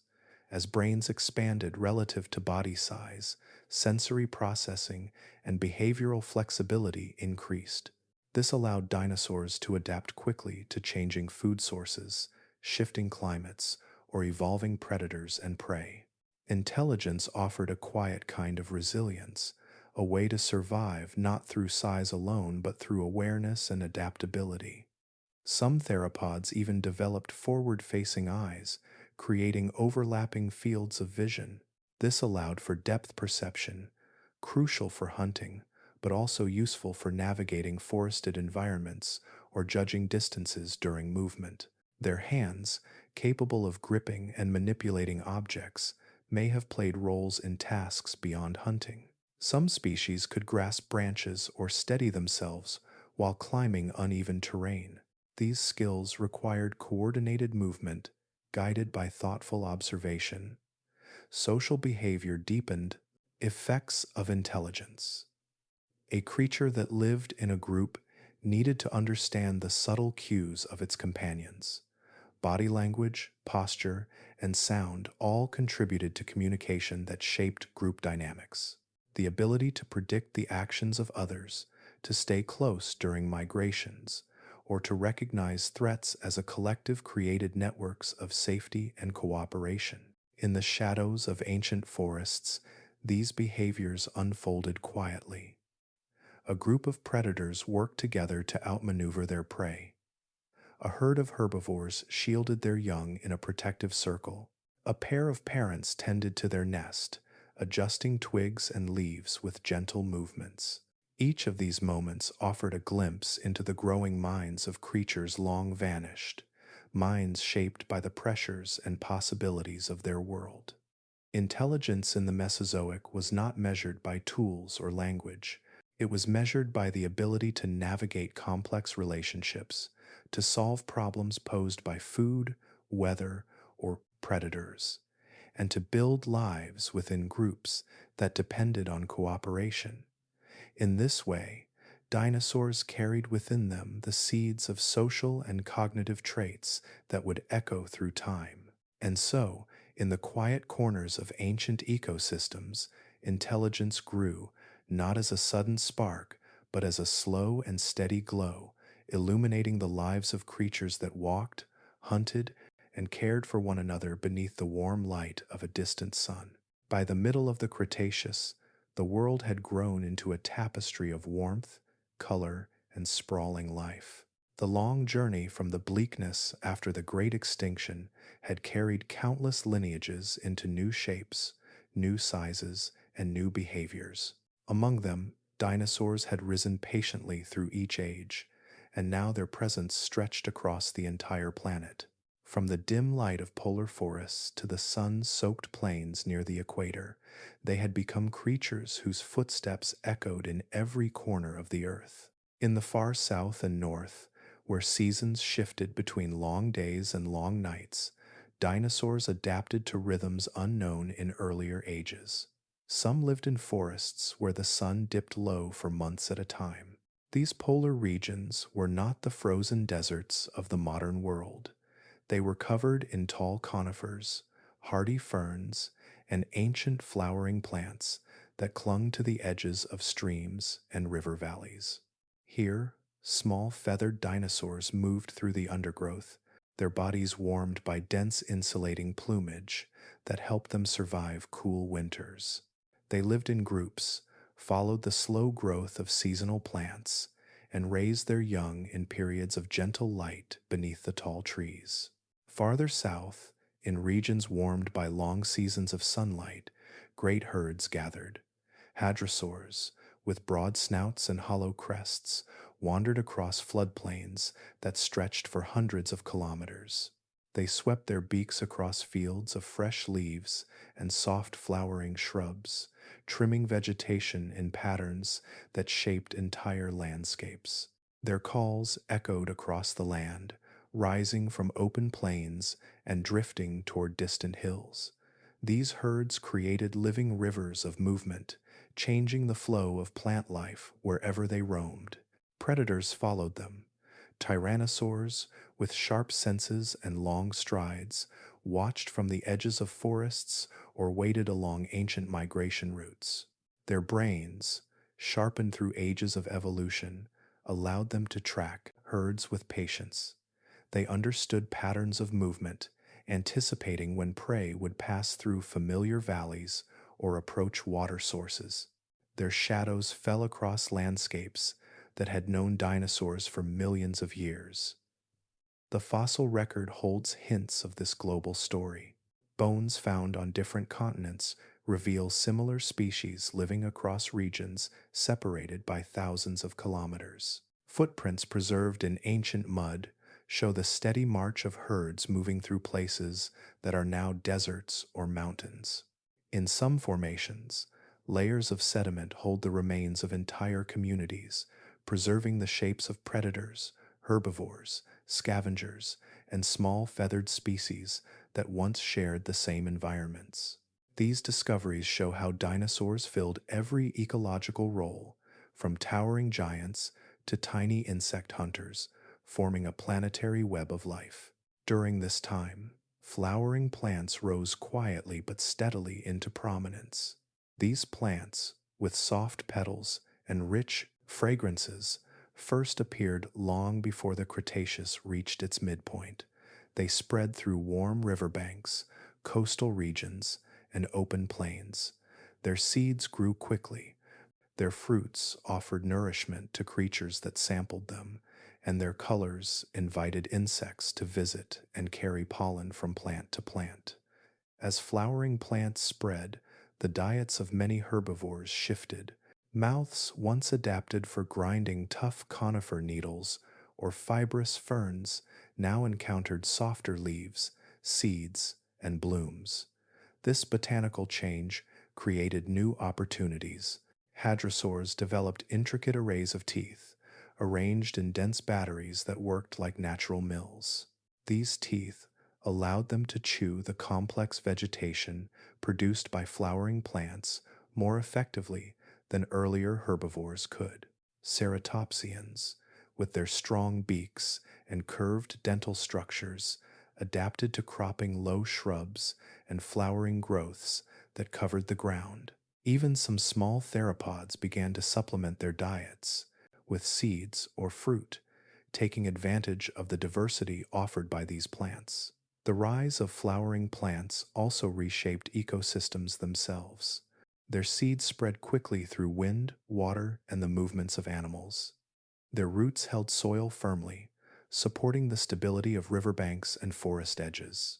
Their rapid growth created pulses of seasonal abundance that influenced migration patterns.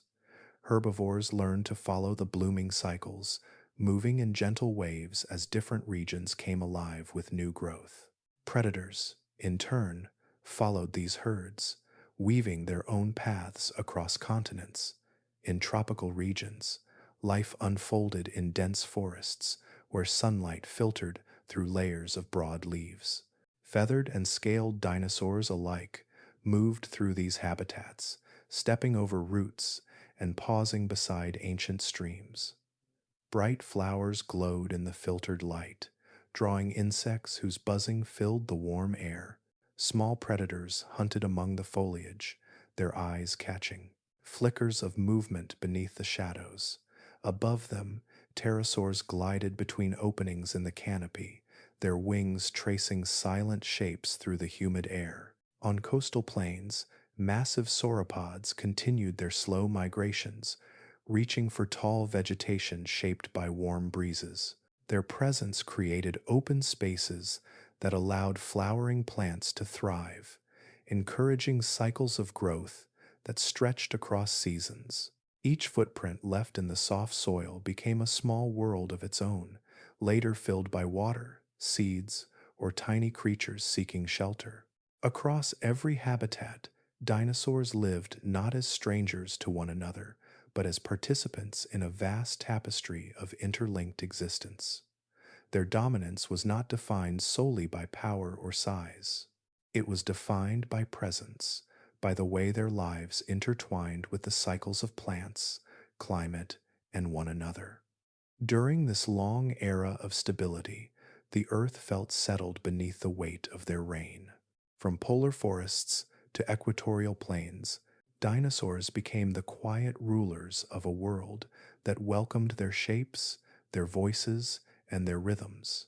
Their story had reached a peak, woven into every corner of a planet shaped by life that had learned to thrive under a warm and ancient sun. For millions of years, the world seemed steady beneath the footsteps of dinosaurs. Forests spread widely across warm continents. Herds moved in slow and predictable rhythms. Predators tracked their prey with patient confidence. From distant poles to the heart of the tropics, the great reptilian empire felt secure. Yet beneath this surface of abundance, subtle shifts began to stir. They arrived quietly, carried by changes in the air, in the land, and in the deep forces beneath the Earth's crust. The balance that had supported life for so long began to tremble, almost imperceptibly at first. During the late Cretaceous, the atmosphere started to change. For much of the Mesozoic, oxygen levels had remained high enough to support giant bodies, powerful lungs, and vast ecosystems thriving with activity. But slowly, across thousands of seasons, oxygen began to fall. The air still felt warm and gentle, but it carried slightly less of the breath that large creatures needed. This decline did not happen abruptly. It unfolded in the background, affecting only the most sensitive species at first. Over time, the shift influenced how animals grew, how they moved, and how much energy they could sustain. Plants responded as well. Some forests thickened, forming dense canopies that allowed less sunlight to reach the forest floor. Other regions dried more quickly, with seasonal rains arriving in uneven patterns. Flowering plants, which had transformed habitats across earlier ages, kept spreading, but the balance between old and new vegetation shifted constantly. The familiar tapestry of the land began to look slightly different from one generation to the next. Beneath the surface of the earth, immense volcanic forces gathered strength. In a region that is now India, deep faults opened and released fountains of molten rock, sending lava across broad plains. These eruptions did not come as a single violent burst. Instead, they continued for long stretches of time, layer upon layer, of basalt rising to form what scientists today call the Deccan traps.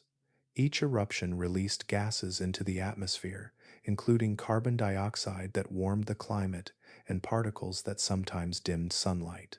This pattern of warming and cooling placed quiet pressure on ecosystems that had long depended on stable seasons. Some regions experienced heavier rainfall, others dried into sparse grasslands or thin forests. As climates shifted, migration routes changed. The paths that herds had walked for generations began to alter. Predators found their prey in different places or at different times of the year. Some species adapted with ease, others struggled. The oceans, too, felt the effects of these changes. As volcanic gases entered the atmosphere, they eventually reached the sea, where they lowered the water's pH and altered the chemistry that supported marine life. Shell-forming creatures faced new challenges. Plankton populations fluctuated. These subtle changes rippled upward through food chains, affecting coastal dinosaurs that relied on rich shorelines and inland species whose food sources depended on watery environments. Nothing collapsed suddenly. The world simply grew more unpredictable. Seasons shifted in ways that young dinosaurs could not always anticipate. Plants bloomed early or late. Water appeared in new places and vanished in others. The delicate rhythm that had supported the reign of dinosaurs began to fall out of tune. Yet, paradoxically, their success made them more vulnerable. The giants that had once stood as symbols of strength were often slow to change. Their bodies, adapted to large meals, warm climates, or specific hunting strategies, had evolved through millions of years of relative stability. When the world began to change, they carried the weight of their own accomplishments. A massive sauropod needed enormous quantities of food each day, but shifting vegetation made consistent feeding more challenging. Large predators required stable prey populations, but prey began to alter their patterns or decline in number. Even smaller species, though more flexible, felt the strain of an environment whose familiar signs were becoming less reliable. The most specialized creatures faced the greatest challenges. Some predators had evolved jaws built for specific prey. Some herbivores depended on certain plants that no longer grew where they once flourished. As the environment changed unevenly across the globe, specialization became riskier. Still, dinosaurs endured. They adapted where they could, moving into new regions, adjusting their diets, or shifting their behaviors. But the world they inhabited was no longer the world that had nurtured their rise. It was a landscape of gradual tension, shaped by volcanic heat, atmospheric change, and ecosystems slowly drifting away from old patterns. Through it all, life continued with quiet determination. Herds still moved across plains. Predators still searched the edges of forests.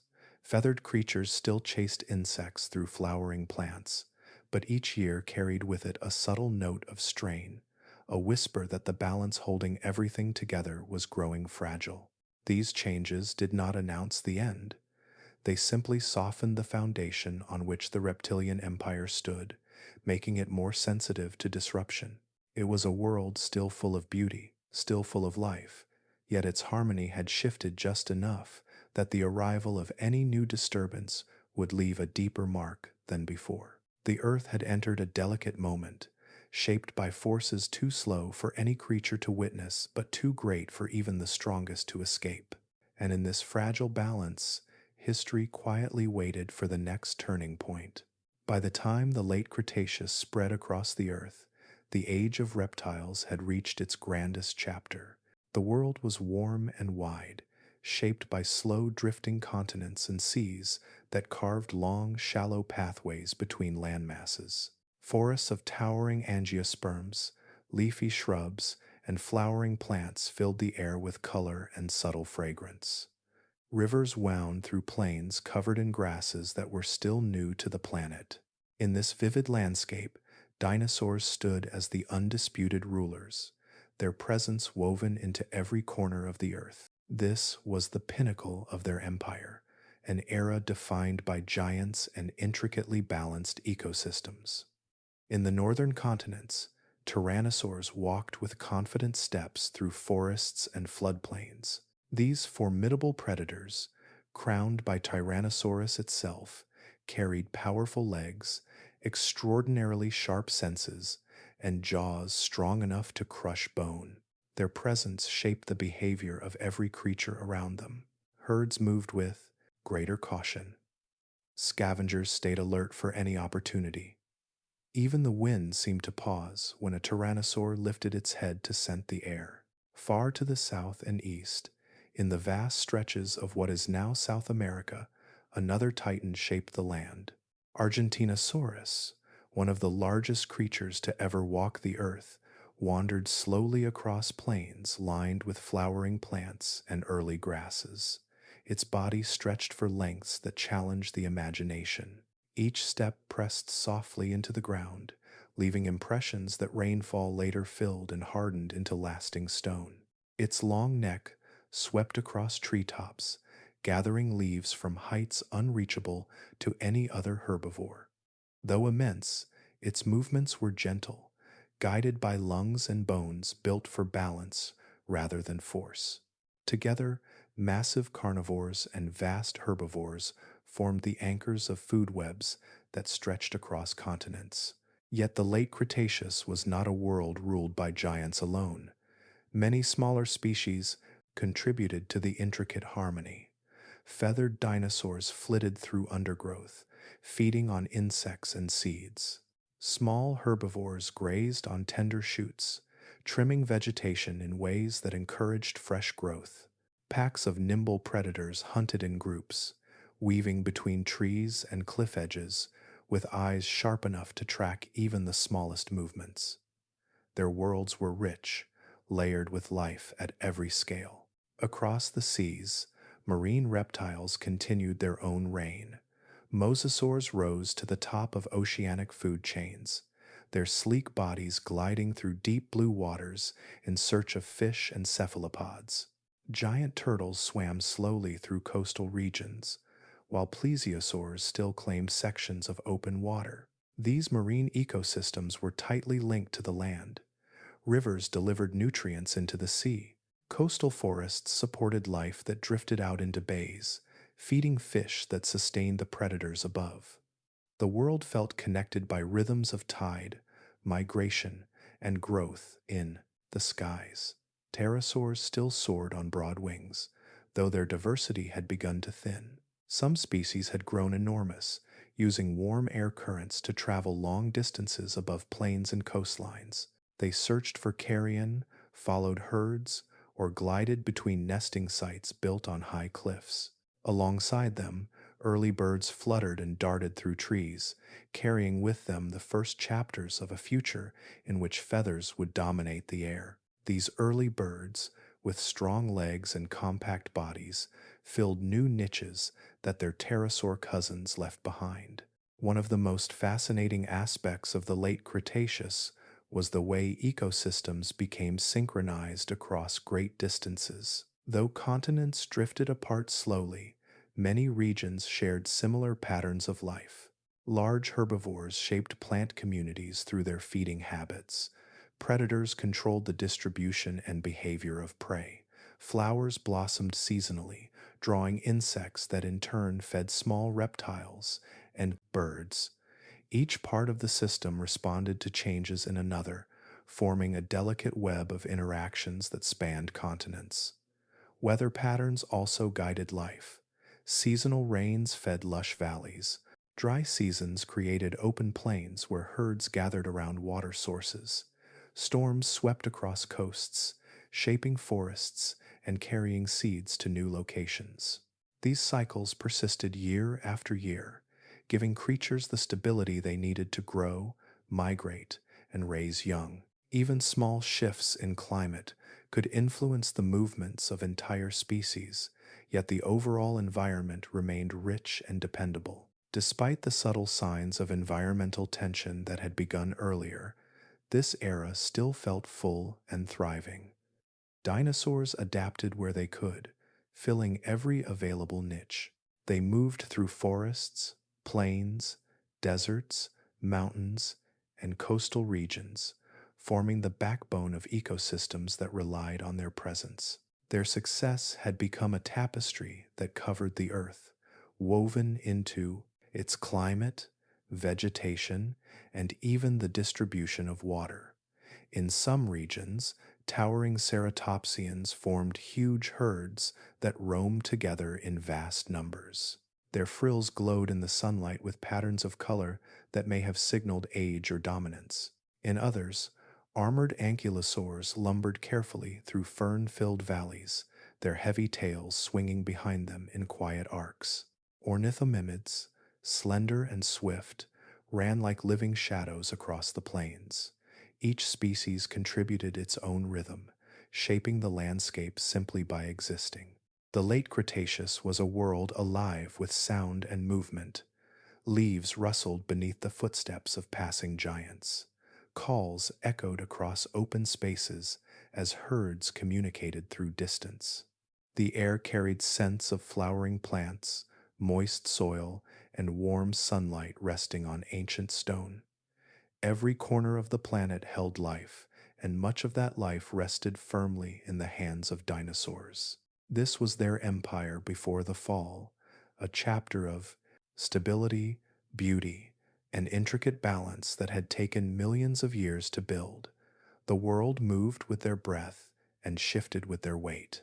And in these last quiet moments before history changed forever, the earth still belonged to them, wrapped gently in the lives of creatures who had risen from the ashes of ancient catastrophe to shape an age unlike any before or after.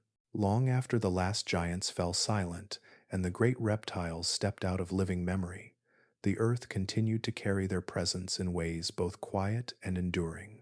Layers of stone, settled patiently over millions of years, became a library of their movements. Within these rocks, their bones lingered as reminders of the world they once shaped, and through them, modern science began to read the stories of creatures that had ruled land, sea, and sky with such steady certainty. Fossils are more than simple impressions of ancient bodies. They are echoes of breath, growth, and struggle.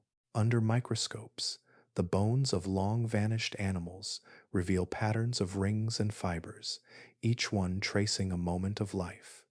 Growth rings show years of abundance and scarcity. Tiny fractures speak of falls, injuries, or confrontations. Pits and grooves hint at diseases, healing, and resilience. Even the smallest fragments offer glimpses into the shape of muscles, the density of blood vessels, and the present ways massive limbs carried weight across soft soil. Alongside fossils, isotopes preserved in minerals help us understand the climates these creatures lived in. Elements within teeth and bones shift depending on the temperature, water, and vegetation of the time. By studying these subtle variations, scientists can recreate the heat of ancient summers, the cold of long dry seasons, or the migration routes followed by great herds. Each isotope holds a memory of rainfall and sunlight, of the kinds of plants that covered the land, and the shifting paths of rivers that once fed entire ecosystems. DNA rarely survives the vast stretches of time that separate us from the age of dinosaurs, yet the living world still carries faint signatures of their ancient past. Birds, in particular, preserve a surprising number of these clues. Their feathers reflect early experiments in insulation and display. Their bones, hollow yet strong, mirror the structures that once supported fierce theropods. Their respiratory systems echo the efficient lungs that allowed their ancestors to run swiftly or hunt with endurance. Even their warm-blooded nature bears the imprint of the advanced metabolisms that first emerged in dinosaur lineages. In every bird call that drifts across a quiet morning, there is a trace of an ancient voice carried forward. A sparrow perched on a branch holds the faint outline of creatures that once towered over forests. A single feather found on a trail contains the legacy of an evolutionary path that began with small, agile hunters darting across Jurassic ferns. The delicate heartbeat of a songbird is tied by threads of ancestry to the pounding hearts of long-necked titans that walked beneath ancient suns. Modern discoveries deepen this sense of continuity. Pigments preserved in fossilized feathers reveal colors that once flashed across dinosaur skins. Patterns of red, copper, and deep black show how these creatures might have signaled to one another or blended into shifting landscapes. Trace fossils, such as footprints and nesting grounds, reveal behaviors that speak of care, territory, and social bonds. Trackways capture moments of families moving together, predators stalking prey, or youngsters learning to walk. These frozen gestures allow the past to feel close, as though the earth itself remembers each step. Every scientific tool adds another layer to the picture. High-resolution scans uncover inner ear shapes that hint at how dinosaurs balanced or listened. Chemical analysis reveals the composition of shells and scales. Study of ancient pollen trapped in sediment shows the plants that fed herbivores and supported entire ecosystems. Bit by bit, these details knit together into a tapestry that stretches from the first tiny survivors after the Permian extinction to the diverse worlds that dinosaurs later built. In this light, the end of their reign feels less like a disappearance and more like a transformation. The asteroid that struck near the end of the Cretaceous changed the climate, darkened the skies, and collapsed food chains. But it did not erase everything. Some lineages found ways to persist. They shrank, adapted, and shifted into new forms, suited for a world recovering from catastrophe. The same resilience that carried early reptiles through the devastation of long-forgotten extinctions carried their descendants into the modern age. Birds stand as the clearest bridge between those ancient worlds and our own. Their wings hold the memory of reptilian limbs stretched into air. Their feathers remember the warmth needed by small creatures that once lived in the shadows of giants. Their eyes reflect the precision and awareness that guided hunters across prehistoric plains. With each generation, they carry forward the subtle imprint of ancestors that once shaped entire continents. When we watch a heron glide across a quiet river, or observe a hawk circling on a rising current of warm air, we are witnessing the distant continuation of adaptations that began in creatures long turned to stone. Even the simple act of feeding seeds to small birds in a garden becomes a meeting of worlds separated by millions of years. These moments remind us that the story of dinosaurs did not end, it simply shifted into forms that suit the rhythms of the present world. As we uncover more fossils and refine new technologies, the past becomes ever more vivid. The giant bones resting beneath desert sands or museum halls are not relics of silence, but chapters of a narrative that still unfolds. The earth beneath our feet was shaped by their footsteps. Soil formed from the remains of ancient forests they helped sculpt. Minerals carried in rivers once moved through bodies that walked with steady grace. The very air holds whispers of the oxygen-rich atmospheres that sustained their rise. And so the legacy of monsters is not confined to stone or theory. It lives in landscapes, in biology, and in the quiet flutter of wings passing overhead. The world we inhabit today was built, in many ways, by their weight, their hunger, their migrations, and their breath.